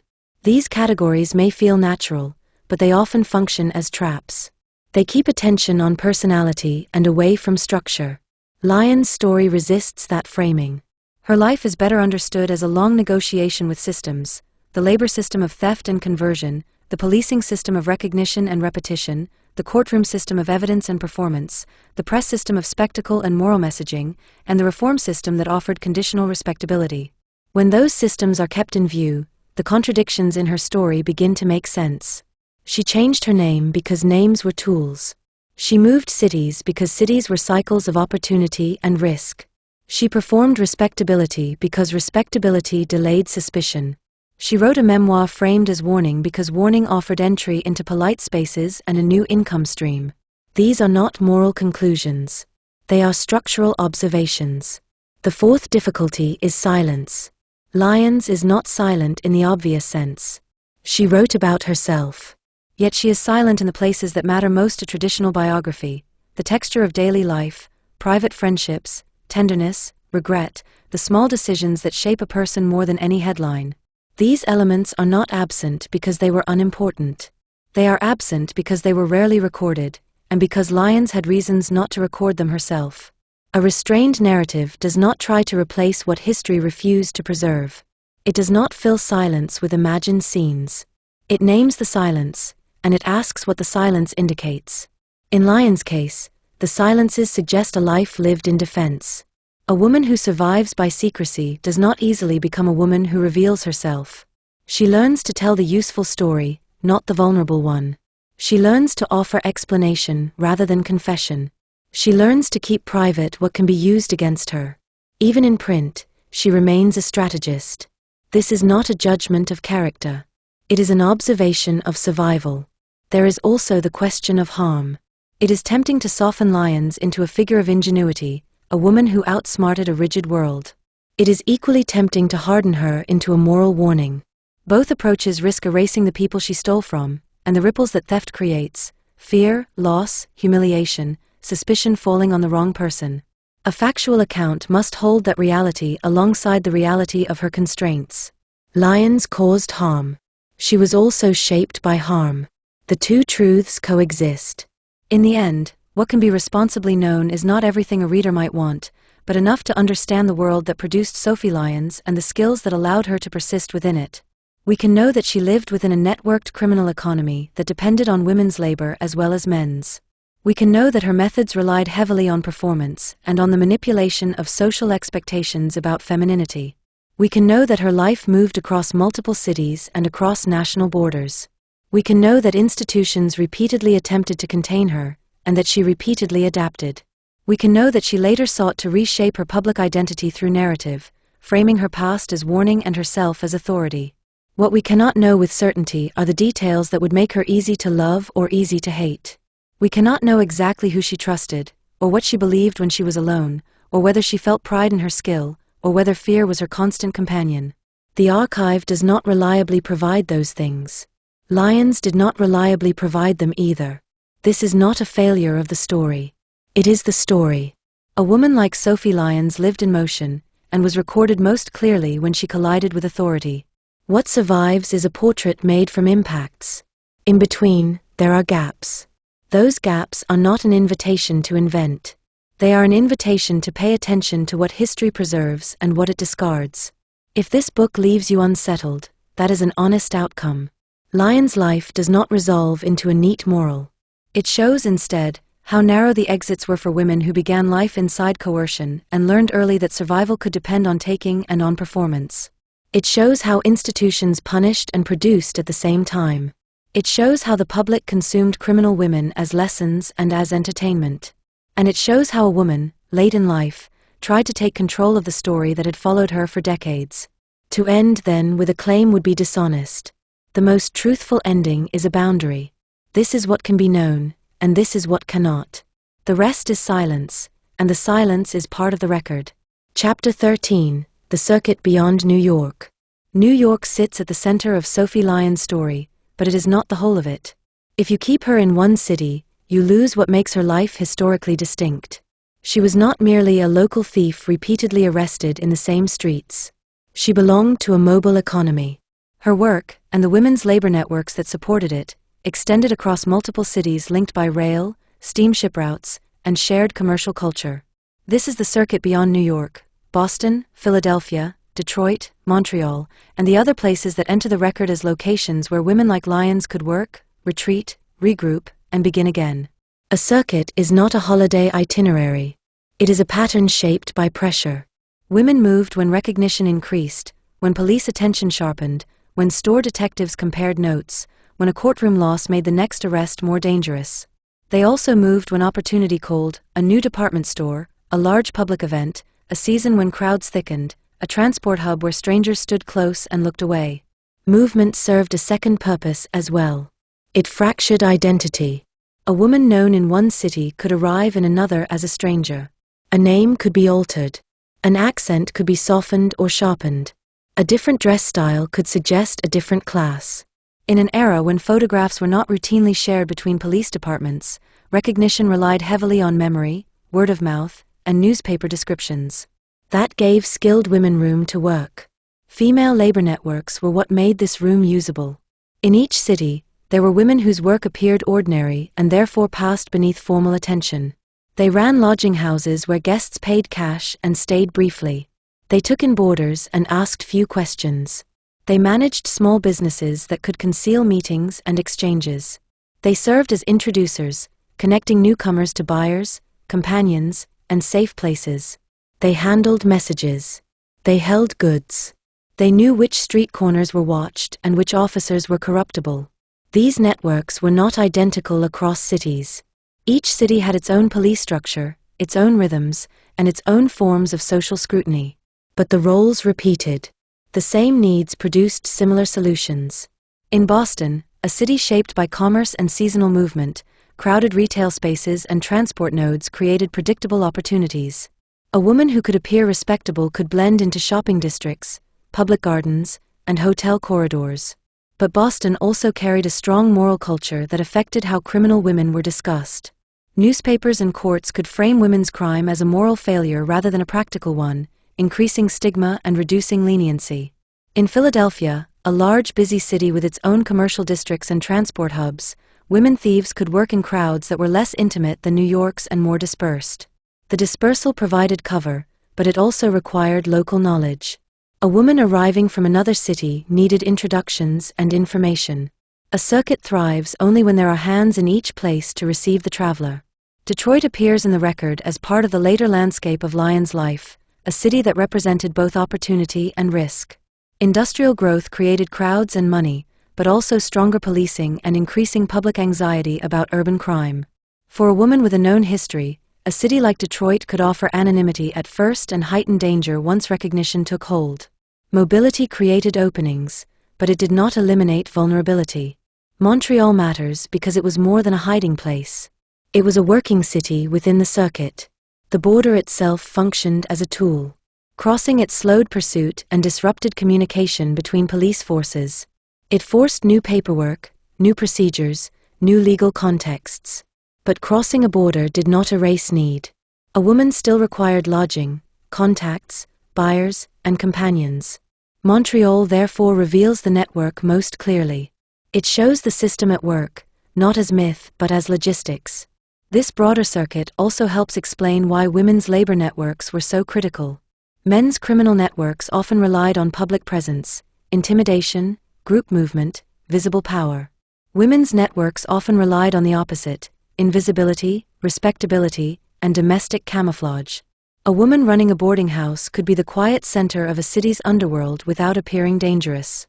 She could be seen as a hard-working landlady while arranging shelter, introductions, and information. This invisibility was not accidental. It was the advantage.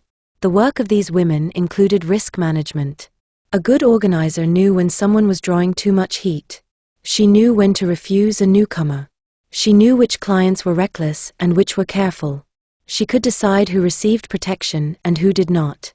Her power was not theatrical, but it was real. She controlled access to safety, and in a circuit life safety was currency. These networks also created a form of female discipline. Women thieves were not simply free agents. They operated within informal codes. They were expected to share profits with organizers, to keep certain names quiet, to avoid attracting unnecessary attention, to follow instruction when moving between cities. A woman who broke these codes could be excluded, and exclusion could mean exposure. This system complicates how we think about agency. Lyons was capable, but she was not operating in a vacuum. Her choices were made within a framework where access and protection were controlled by others. The network expanded her options, and it constrained them. The circuit also shaped how women learned. Methods traveled. Techniques spread across cities without written manuals. A successful approach in New York could appear in Boston weeks later. A store detective's new tactic in one city could be met with adaptation elsewhere. Women's networks carried this information quickly, because survival depended on staying current. This is one of the most historically significant aspects of Lyons' story. It shows female crime as organized labor rather than isolated deviance. It shows that women were not simply caught up in men's worlds. They maintained their own systems of training, protection, and commerce. It also reveals the state's limits. Police forces were often local in practice even when crime became mobile. Communication between cities was imperfect. Jurisdiction created delays. Newspapers spread names, but names could be changed. The circuit survived in the spaces between institutions that were not yet built to respond to mobility with speed. As Lyons moved beyond New York, the stakes increased. Travel introduced new uncertainties. New cities meant new rules, new dangers, new kinds of surveillance. At the same time, the circuit offered renewal. It offered a chance to be unknown for a while. For a woman whose work depended on being unseen, that temporary anonymity was a form of oxygen. Chapter 14, The Work Itself. To understand Sophie Lyons, you have to understand the work without glamour and without disgust. Not the dramatic moment of taking, but the full process. How a woman moved, how she chose a place, how she read people, how she carried herself, and how she turned goods into money. A circuit life was not an endless series of lucky grabs. It was method repeated until it looked like instinct. Women thieves in the 19th century built their work around environments that produced two things: crowds and hesitation. Crowds provided cover. Hesitation provided time. Department stores and large retail spaces became central not simply because they held goods, but because they held movement. People drifted from counter to counter, distracted by displays. Staff were busy. The social rules of the space discouraged confrontation. A store that accused the wrong customer risked scandal and loss of trust. That reluctance could be exploited by anyone who understood it. Lyons' success relied on that understanding. A woman who looked as though she belonged in a store could move more freely than a man who looked hungry or restless. The performance of respectability created a temporary shield. It also created an opportunity to act offended when challenged, turning suspicion into a social threat against the accuser. Outrage, properly controlled, was a tool. Transport hubs were equally important. Railway stations, ferry terminals, and later larger intercity travel points provided dense flows of strangers. In such places, anonymity was built into the architecture. People stood close without intimacy. They were tired, distracted, managing luggage, thinking ahead to departures. A skilled operator could take advantage of this without looking hurried. A woman moving calmly through a crowd is less noticeable than a woman who appears to be hunting. Hotels and boarding houses played a different role. They were not always the site of the taking, but they were crucial in what came after. A hotel lobby and corridor offered opportunities for observation and selection. Who was wealthy, who was careless, who was alone, who carried money in a way that could be accessed. A hotel also offered a stage for performance. A woman in a well-chosen outfit, speaking politely to staff, could appear as a guest rather than a threat. Public events were another workplace. Theaters, fairs, parades, and any gathering where bodies pressed together and attention was directed elsewhere. In those environments, the victim often did not notice the moment of loss. They noticed later, when the crowd had already moved on. This delay reduced the chance of immediate pursuit. Selection was not random. A good operator read for distraction and vulnerability. The goal was not to take from the strongest or the most vigilant, but from the person least likely to react quickly and loudly. A person carrying too much, looking flustered, moving quickly, or absorbed in conversation offered more opportunity. A person likely to shout and grab and cause a scene offered less. This is where the social world intersects with the mechanics. Women thieves depended on the fact that many victims, particularly men of status, hesitated to accuse a woman publicly. Embarrassment played a role. So did the fear of appearing foolish. So did the desire to avoid a crowd. These human hesitations were part of the environment, as real as walls and doors. The work also required an ongoing awareness of store detectives and police. By the late 19th century, store detection became more professional in larger retailers, and repeat offenders became targets. A woman like Lyons had to be alert to staff who were not ordinary clerks, people who watched hands rather than goods, who observed patterns rather than customers, who moved through the floor without shopping. Adaptation was constant. When detection sharpened in one store, women shifted to another. When a particular district became too watched, they changed routes.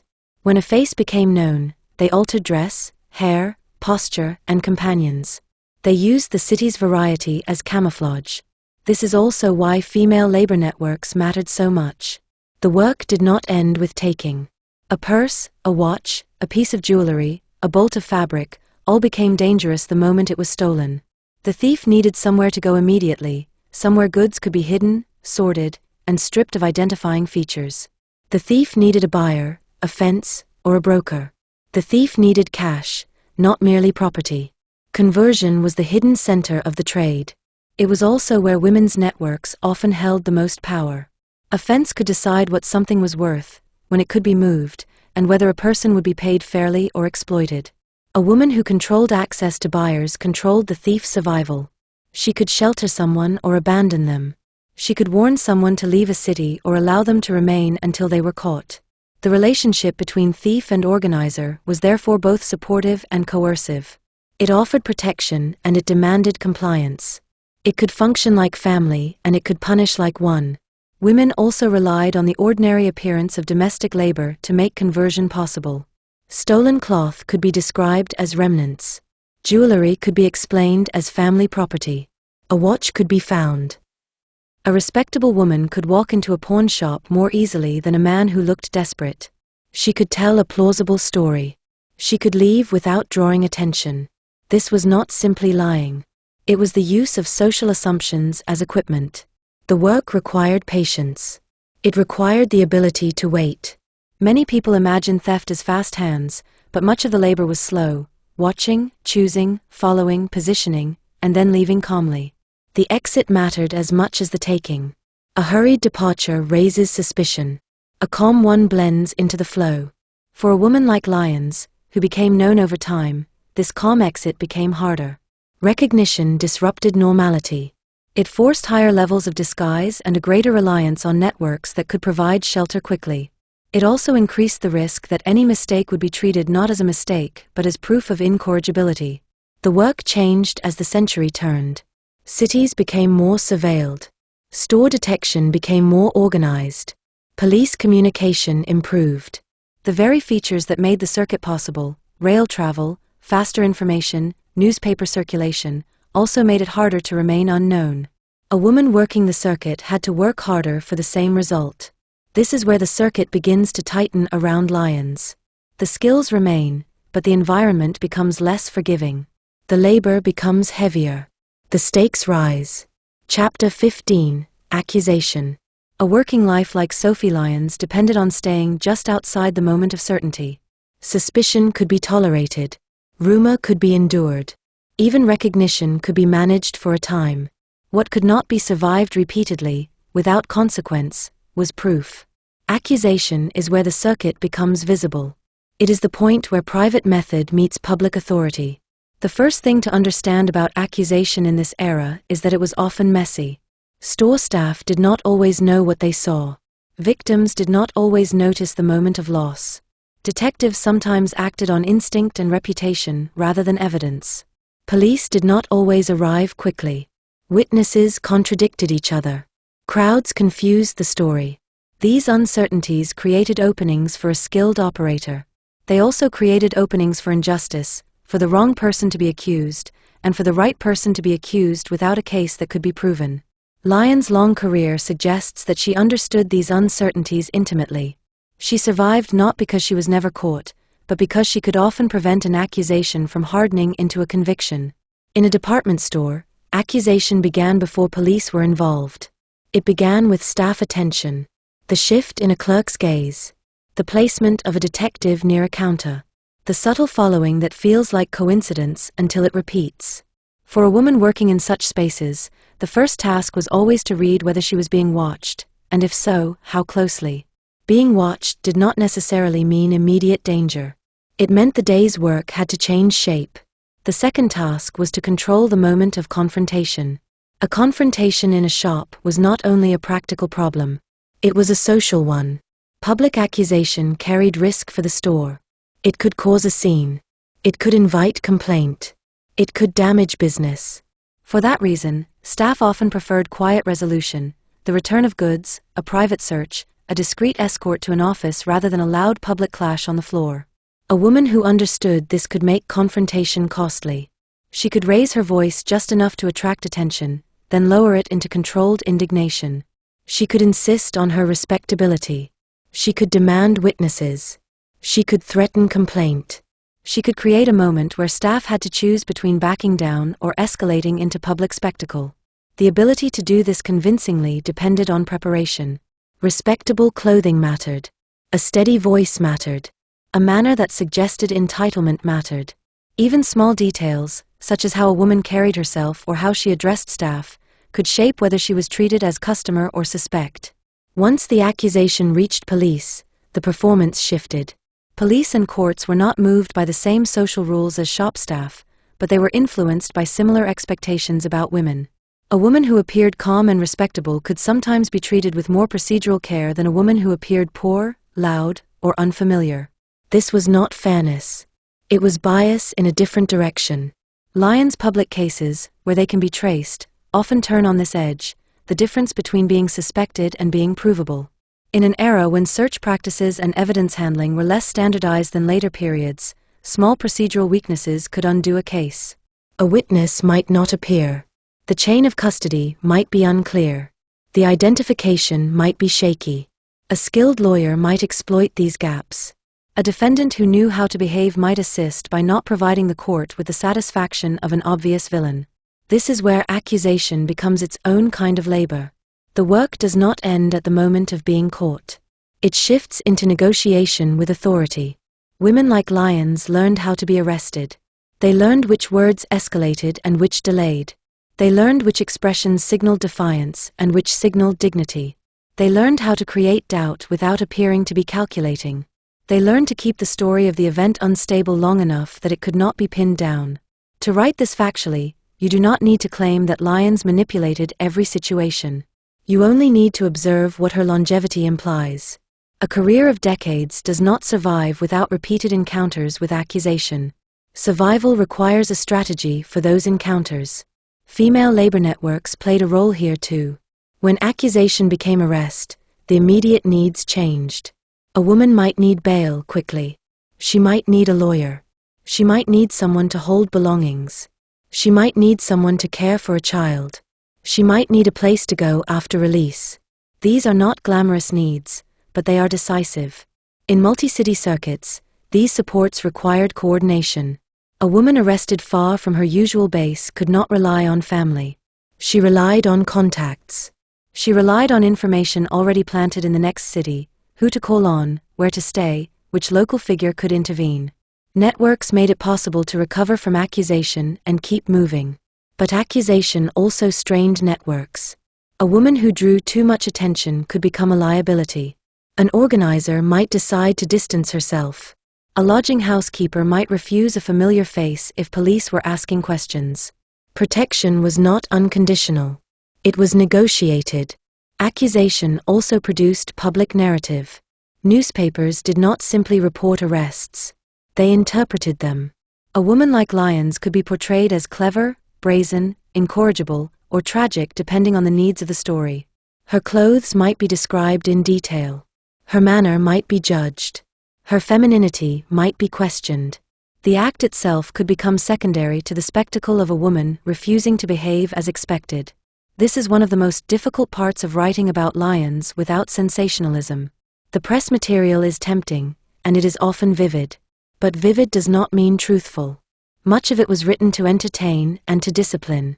It constructed a public woman to be consumed, and it offered readers a feeling of superiority. A restrained account treats these portrayals as evidence of culture rather than evidence of character. The press tells you what society wanted to believe about women like Lyons. It does not necessarily tell you who she was. Accusation, then, is where multiple systems converge: store detection, police practice, courtroom procedure, press appetite, and the informal networks that kept women afloat. It is the point where control can be lost quickly, and where survival depends on more than skill at theft. Chapter 16, Judgment. Once an accusation became a court matter, Sophie Lyons entered a different kind of crowd. Shops were crowded with customers who preferred not to look closely. Courtrooms were crowded with people who came specifically to look. In a shop, a woman might disappear into movement. In court, she was held still. Judgment is often presented as the moment when truth is revealed.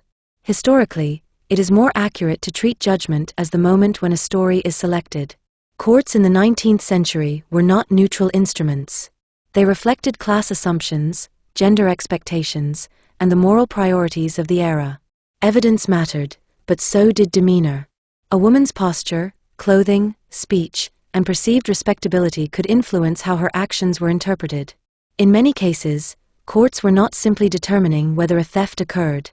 They were determining what kind of woman stood before them, and what lesson should be imposed. For women accused of theft and confidence offenses, the courtroom carried a particular burden. Female criminality was often framed as unnatural or corrupted, because it disrupted domestic ideals. A man who stole might be treated as dangerous or desperate. A woman who stole could be treated as a moral failure, a sign of social disorder, or an affront to femininity itself. The punishment was therefore not always proportionate to the act. It could be proportionate to the anxiety the act stirred. This is why women defendants faced a double trial. One trial concerned the charge. The other trial concerned their womanhood. A defendant who appeared poor, rough, or unfamiliar could be read as already beyond respectability.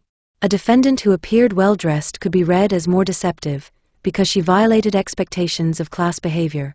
A defendant who was calm could be read as hardened. A defendant who was emotional could be read as manipulative. There was no safe way to be seen, only less dangerous ways. Women like Lyons learned this landscape.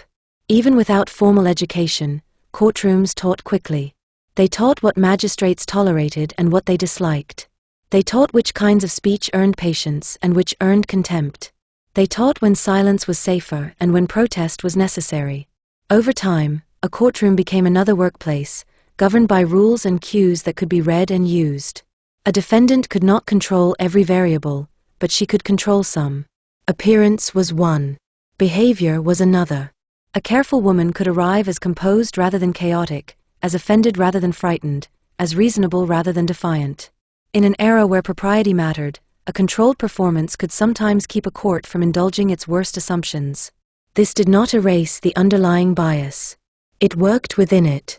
Judgment also depended on the strength of the case, and cases were not always strong. Witnesses failed to appear. Identification was uncertain. Goods could be misplaced. Testimony could contradict itself. Courts, especially lower courts handling petty theft, often moved quickly and relied on practical assessments rather than deep investigation. A woman who could keep the story unstable, or whose lawyer could expose procedural weakness, could avoid conviction even when suspicion remained. For Lyons, who appears repeatedly across long stretches of time, this may explain part of her endurance. Survival does not require winning every time. It requires winning often enough, and losing lightly enough, that the circuit can continue. But when a court did convict, the consequences were heavy. Imprisonment was not merely lost time. It was physical hardship, social damage, and disruption of the fragile arrangements that held a life together. It endangered income. It endangered children. It strained networks. It made the next arrest more dangerous because repetition hardened the court's view. Repeated offenders were often framed as incorrigible. The idea of reform, so loudly proclaimed in public, narrowed quickly in practice when a woman returned to court again and again. A magistrate who might pity a first offender could punish a repeat offender more harshly, not because the act was worse, but because the offender was judged as refusing to change. This is the point where judgment becomes moral control. The court did not only punish theft. It punished the failure to conform. It punished the refusal to settle into expected roles. It punished the disturbance of social order. A criminal woman, in this framing, was not only an individual problem. She was a symbol of what could happen if women moved too freely. Judgment also shaped the public narrative. A conviction provided closure for newspapers. An acquittal could be framed as scandal or proof of cunning. Either way, the court outcome became part of the story attached to the woman. A name that appeared repeatedly in court columns became a fixture, and fixtures are easier for the public to consume than complex people. This is where Lyons' later choice to narrate her own life can be understood as another response to judgment. If courts and newspapers had already written versions of her, a memoir could function as counter-judgment. It could offer explanation rather than verdict. It could arrange facts into causes. It could shift attention from moral failure to structural conditions. But even a memoir cannot erase the court's authority. Convictions remain. Records persist. Judgment, once entered, becomes part of a person's administrative identity. It follows them across borders and years. Female labor networks interacted with judgment in practical ways. Networks could provide lawyers and bail, but they also made decisions about risk. A woman repeatedly convicted could become too expensive to support. She might be sheltered less often. She might be warned away. The very systems that enabled survival could withdraw when judgment became too frequent. Judgment, therefore, did not end a life. It reshaped it. For Lyons, the court was not a single dramatic moment but an environment she returned to repeatedly. Each return narrowed options. Each return increased scrutiny. Each return demanded new performance. Chapter 17, Exit. People like simple endings. The reformed criminal. The punished criminal. The vanished criminal. These endings flatter the reader's desire for order. They also misrepresent what a life like Sophie Lyons actually offered. Exit is not a single decision. It is a set of conditions. For a woman who spent decades moving through circuits of theft, arrest, release, and relocation, exit required more than moral resolve. It required money that could be used openly, housing that did not depend on secrecy, and an identity stable enough to survive scrutiny. It required people who would vouch, institutions that would accept, and a body capable of enduring a different sort of labor. Most of all, it required time without interruption. The difficulty is that women like Lyons rarely had uninterrupted time. Arrests broke continuity. Public notoriety broke anonymity. Networks offered short-term shelter, but shelter is not the same as stability. And stability was often withheld as a moral reward women were expected to earn through demonstrated obedience. When Lyons turned to public narration, she was not necessarily turning away from the circuit in the way readers might want to imagine. She was turning towards an alternate way of surviving within the same constraints. Storytelling offered income without crowds. It offered a role that polite society could tolerate, even if only as cautionary example. It offered a new form of control, shaping the public version of her life rather than allowing police and newspapers to do it entirely. But the role came with conditions. A woman accepted as a warning must continue to behave like a warning. She must speak with regret. She must emphasize morality. She must reassure the public that the world remains ordered, that transgression is punished, that reform is possible. She must not appear proud. She must not appear to enjoy the attention. The exit is permitted only if it confirms the system that once pursued her. This is an unstable kind of freedom. It is freedom within a cage built of expectations. A factual account cannot claim to know exactly what Lyons wanted, because desire is one of the least documented parts of her life. What can be observed is that she sought to reposition herself. She attempted to use her notoriety as a resource rather than as a threat. She attempted to move from being pursued to being paid, from being judged to being listened to. This is a form of exit. It is also a continuation of skill. The same qualities that allowed Lyons to survive in shops and courtrooms could serve her in public life: quick reading of an audience, control of tone, ability to present a coherent version of self. In this sense, exit does not always mean transformation. It can mean transfer. The skills remain. The stage changes. The question is whether such a transfer can ever become stable. For many women of the era, the boundary between illicit and licit life was porous. A boarding house could be respectable and still serve as refuge for someone being watched. A sewing job could be honest and still allow the quiet moving of goods. A woman could be reformed in public and still reliant in private on contacts who belonged to the old world.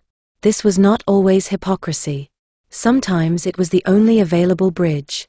Female labor networks persisted across that boundary. Women who knew how to manage lodging, introductions, and money did not stop having those skills when they stepped into respectability. They used them differently. They arranged rooms for speakers as they once arranged rooms for fugitives.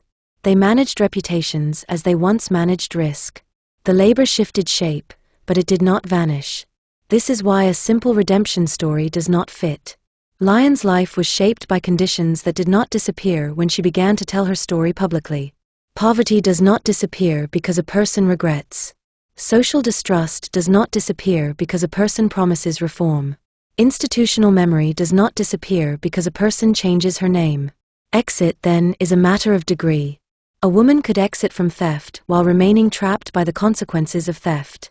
She could exit from the circuit while still needing the networks the circuit built. She could exit from crime as labor while still living under the shadow of crime as identity. Even when exit was attempted, it could be undone quickly. Recognition could reactivate old scrutiny. A newspaper mention could resurface a name. A new arrest, even on a minor matter, could collapse the fragile claim to change. For a woman who had been publicly narrated as criminal for decades, it was difficult to be ordinary. Ordinary life is itself a kind of privilege, one that depends on being allowed to make mistakes without having them interpreted as proof of inherent vice. The emotional cost of exit is rarely recorded, but it can be inferred from the conditions required. Exit demanded constant self-monitoring. It demanded avoidance of certain places and people. It demanded managing what others knew and believed. It demanded patience with disrespect and suspicion. It demanded performing a new identity while carrying a past that could not be erased. It is possible that Lyons wanted peace. It is possible she wanted comfort. It is possible she wanted legitimacy, or safety, or simply less effort. It is also possible that she wanted the kind of control she had never been granted, control over her story, her income, and her public face. These desires are not mutually exclusive. They often travel together in lives that have lacked stability. If exit is understood as conditions rather than conversion, Lyons' later life looks less like a moral climax and more like an attempt at practical settlement. The attempt is significant even if it was imperfect. It shows how a woman tried to move from a life organized by risk to a life organized by narrative. Chapter 18: Voice, Silence, and Control. Sophie Lyons' story keeps returning to the same struggle: who gets to name her, and what that naming does to her life. For most of her adult years, she was named by institutions. Police records turned her into a repeat offender. Courts turned her into a case. Newspapers turned her into a moral spectacle. Even when those systems disagreed on details, they agreed on one central point: she was someone to be watched, explained, and used as warning. When Lyons began to narrate her own life publicly, it can look like a reversal of that power. A criminal woman writes. A criminal woman speaks.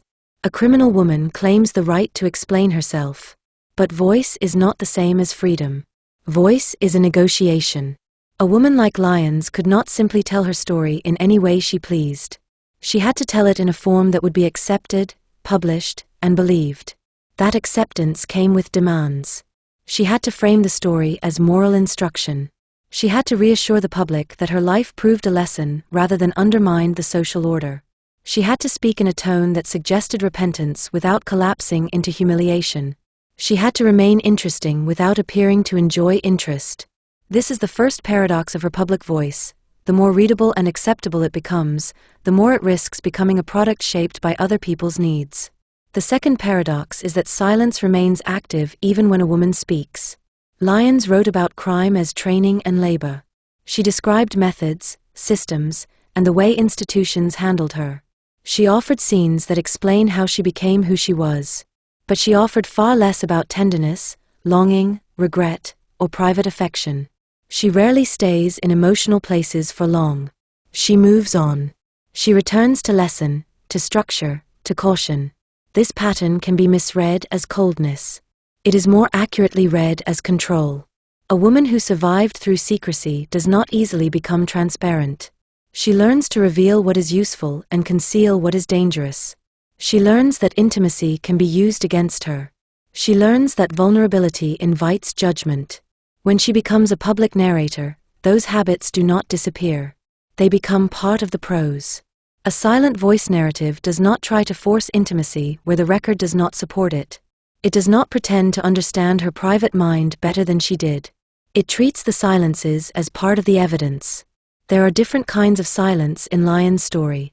There is the silence produced by the archive itself, which recorded her most clearly when she collided with authority and cared little for her ordinary days.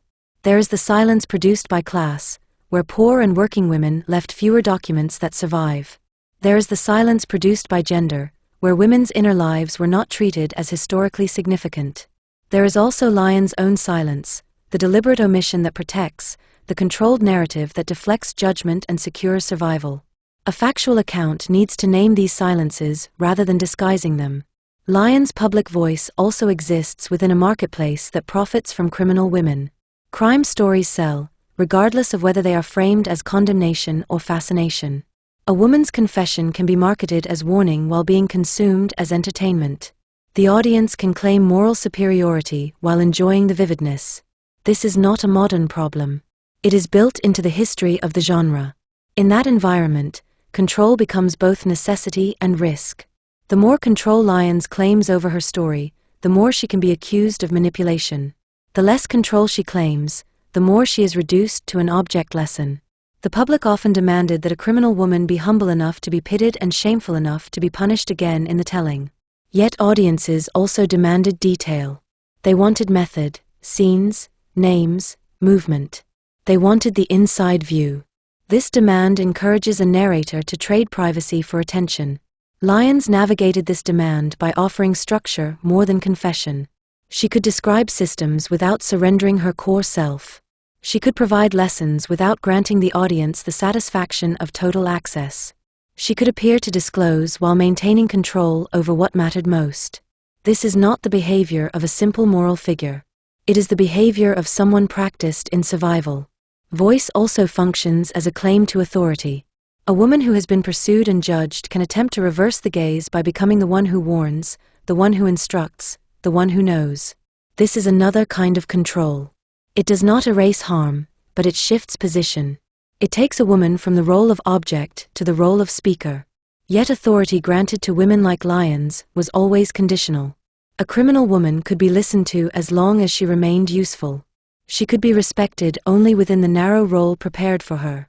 If she stepped outside that role, the old judgment could return quickly. That conditional authority shapes the tone of her writing. She must keep returning to lesson. She must keep reassuring. She must keep the public comfortable. Even when she speaks under constraint. This is why the final impression of Sophie Lyons can feel elusive. The record is crowded with her name, yet the person remains difficult to reach.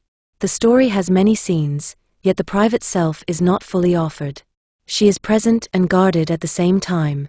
A restrained narrative can hold that contradiction without forcing closure. It can allow the reader to see the struggle for control as part of the subject rather than a problem to be solved. It can show how a woman used voice as one more tool in a life that demanded tools. Chapter 19, The System That Made Her. Sophie Lyons is the center of this book, but she is not the whole of it. If you read her only as a singular personality, clever, incorrigible, theatrical, tragic, you miss what her life reveals. Her career was possible because a system existed that could sustain it. Her punishment was shaped by that same system. Her later public narration was sold within it. To write Lyons factually is to keep the system on the page. The first part of that system was economic. Urban life created dense concentrations of money, goods, and strangers. Department stores expanded and displayed wealth in ways that could be approached by those who did not possess it. Crowds offered cover. Transport offered movement. A circuit was not simply a criminal choice. It was enabled by the structure of modern cities and the new rhythms of commerce. The second part was social. Women in this era were expected to be domestic and dependent, and those expectations created both limitation and opportunity.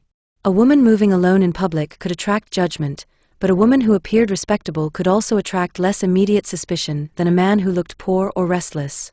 Propriety worked as camouflage. Indignation worked as defense. The reluctance to accuse a woman publicly, especially when the accusation might cause scandal, created hesitation that could be exploited. This social system also punished women more harshly in a different way. Female crime was treated as moral deviance, not only legal offense. A woman who stole did not merely break a law, she broke a story society told itself about women. That break created anxiety, and anxiety demanded correction. Courts, newspapers, and reform organizations participated in that correction by framing criminal women as warnings. The third part was institutional. Policing in this period relied heavily on local knowledge, face recognition, and repetition. Before modern information sharing, a woman could use mobility to stay ahead of recognition. Jurisdictional boundaries slowed pursuit. Witnesses were unreliable. Evidence handling was inconsistent. These institutional weaknesses created gaps in which the circuit could survive. At the same time, institutions grew more capable over time. Store detectives became more professional. Police forces expanded their methods.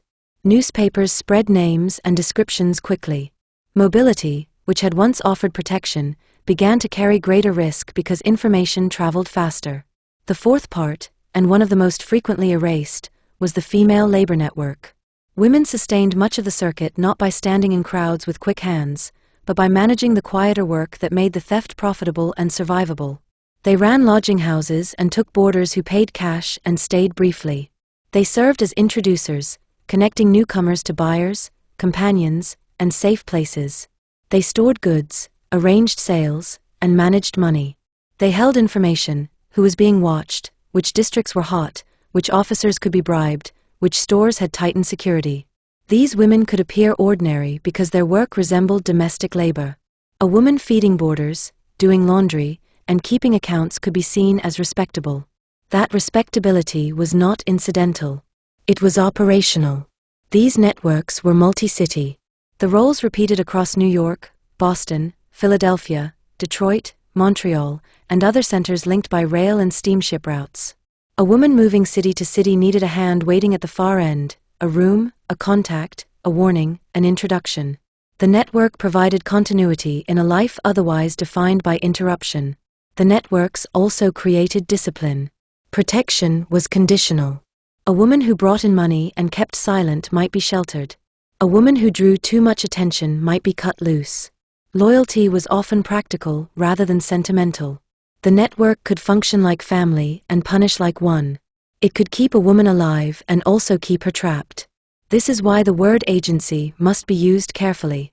Lyons had agency in the sense that she acted, planned, and chose within the options available to her. She also lived within structures that limited those options sharply. The system offered her a trade and then punished her for working it. The same society that created crowded marketplaces and sold goods as aspiration also criminalized the methods by which the poor and marginal sometimes access those goods. The press formed another layer of the system. Newspapers did not merely report crime, they produced public meaning. They turned criminal women into entertainment and moral instruction at once. They described clothing, manner, and attitude in ways that invited the reader to judge femininity as much as legality. They helped police spread recognition. They also shaped the story that courts and reformers responded to. Reform culture, too, belonged to the system. It offered women a way back in, but the doorway was narrow. A criminal woman could be accepted if she performed repentance in the correct manner, if she served as warning rather than as equal, and if she did not unsettle the audience's comfort. Reform offered rescue and demanded obedience. It offered charity and demanded a particular kind of humility. It was a second set of rules to learn. Within this system, Lyons' shift to public narration can be read not as a clean moral conversion but as an adaptation. She moved from one kind of labor to another. She used voice as a tool. She attempted to reposition herself within the same society that had pursued and displayed her. The memoir did not remove her from the system. It allowed her to negotiate a different place inside it. If there is a central truth in this book, it is that Sophie Lyons' life cannot be reduced to a single lesson. The system that made her also made many women like her. Most were not recorded as clearly. They appear briefly, in arrest notices and court columns, and then vanish. Their lives were no less complex than Lyons'. They were simply less marketable. Lyons remains visible because she became legible to the public, first as a repeated figure of criminal anxiety, later as a speaking subject who offered her own narrative. That visibility is a gift to historians and a trap. It tempts the writer to focus too closely on the individual and forget the system. This book has resisted that temptation. The purpose of holding the system on the page is not to excuse. It is to understand.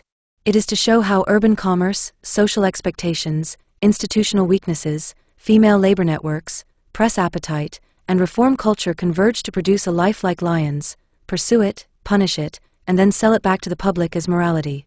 Chapter 20. What we do with her now. A life like Sophie Lyons does not ask to be admired or condemned.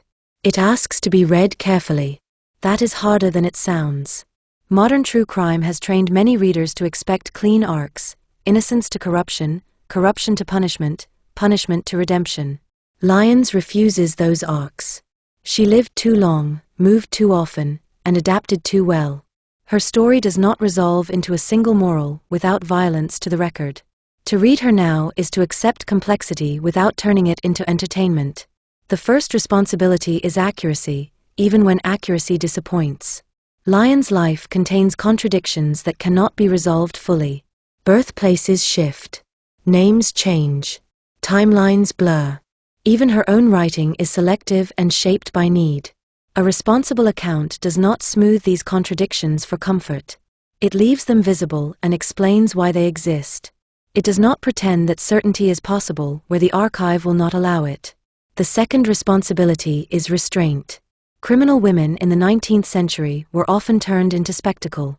The press emphasized clothing, attitude, and supposed moral corruption. It performed judgment in public and invited readers to participate. Modern retellings can repeat the same spectacle under new language. A restrained approach refuses this.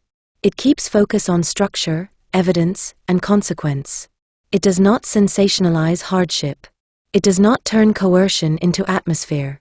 It does not make a woman's survival into a performance for the reader's pleasure. The third responsibility is to hold harm and constraint together. Lyons stole. Theft causes harm. It produces loss, fear, humiliation, and suspicion that can spread beyond the direct victim. A factual account cannot soften that because the subject is compelling. At the same time, Lyons' life began in coercion and scarcity. She was trained early. Her options were narrow. She moved within systems that offered few exits. The temptation is to pick one truth and let it cancel the other. The record does not support that simplification. The honest reading holds both. The fourth responsibility is to remember that she was not alone. Lyons is visible partly because she became a public figure and left her own words behind. Many other women worked the same circuits and vanished from the record except in the moments when courts or newspapers caught them. Their disappearance does not mean their lives were less complex. It means their lives were less marketable, less legible, less preserved. A biography of Lyons risks making her look exceptional in ways that flatter individualism and erase the system. This book has tried to restore the system, particularly the female labor networks that enabled mobility and conversion across multiple cities. The fifth responsibility is to treat the archive as a participant, not a mirror. Police records, court records, and newspapers did not simply describe Lyons. They produced her public identity. They shaped what was remembered and what was discarded. They also shaped what Lyons later chose to reveal about herself. When a woman lives under constant scrutiny, she learns to speak in ways that protect her. Her memoir does not appear in a vacuum. It appears after years of being narrated by others. This matters for modern readers because it changes what truth looks like. Truth is not always a single set of facts.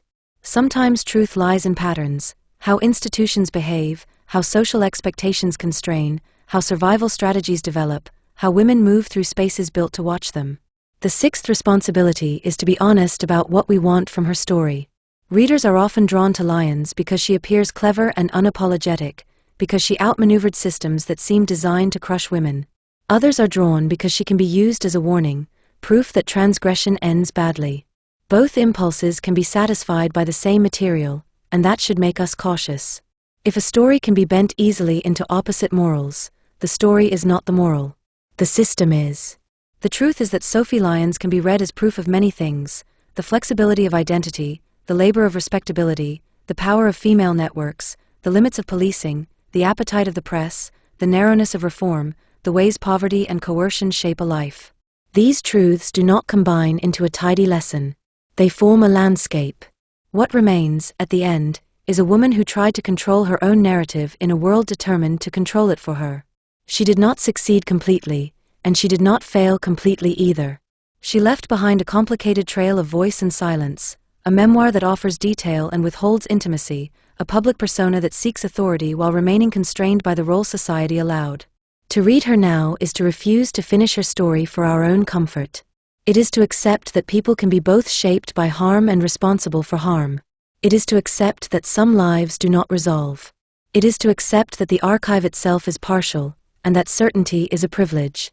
Sophie Lyons' story ends where it began, in the spaces between what is said and what can be proven, between what is recorded and what is lost, between the version of a woman the public wanted and the version she attempted to be.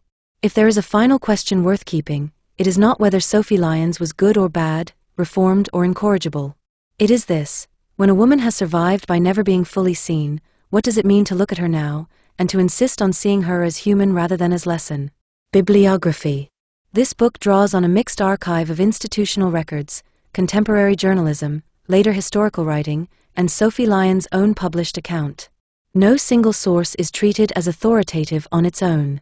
Each is read in relation to the others, with attention to purpose, audience, and context. Primary sources include 19th-century newspaper reporting from the United States and Canada, particularly crime columns and court reports that tracked Lyons across multiple cities over several decades. These articles are invaluable for establishing dates, locations, aliases, and patterns of arrest and release. They are also treated critically, as journalism of the period often blended fact with moral commentary and sensational detail. Court and police records, where accessible through secondary citation, provide confirmation of charges, proceedings, and outcomes. These records are understood as procedural documents rather than neutral descriptions of events. They record what mattered to the court, not the full circumstances of a life. Sophie Lyons' own memoir is used as a primary narrative source. It is read neither as confession nor as fiction, but as a strategic self-account produced under social and economic pressure. Where her claims align with independent records, that alignment strengthens confidence. Where they diverge, the divergence is left visible and interpreted as part of her survival strategy rather than as simple falsehood. Secondary sources include historical studies of 19th-century crime, women's criminality, urban policing, department store culture, and reform movements in the United States and Canada. Particular attention has been paid to scholarship that treats women's crime as labor and systems-based activity rather than as individual moral failure. Museum essays, academic theses, and historical reference works have been consulted to contextualize figures such as underworld organizers and to situate Lyons within broader patterns of female criminal networks. These sources are used to support structural analysis rather than to provide biographical certainty where the primary record is thin. No attempt has been made to reconstruct scenes, dialogue, or emotional states not supported by evidence. Where the record falls silent, that silence is treated as historically meaningful.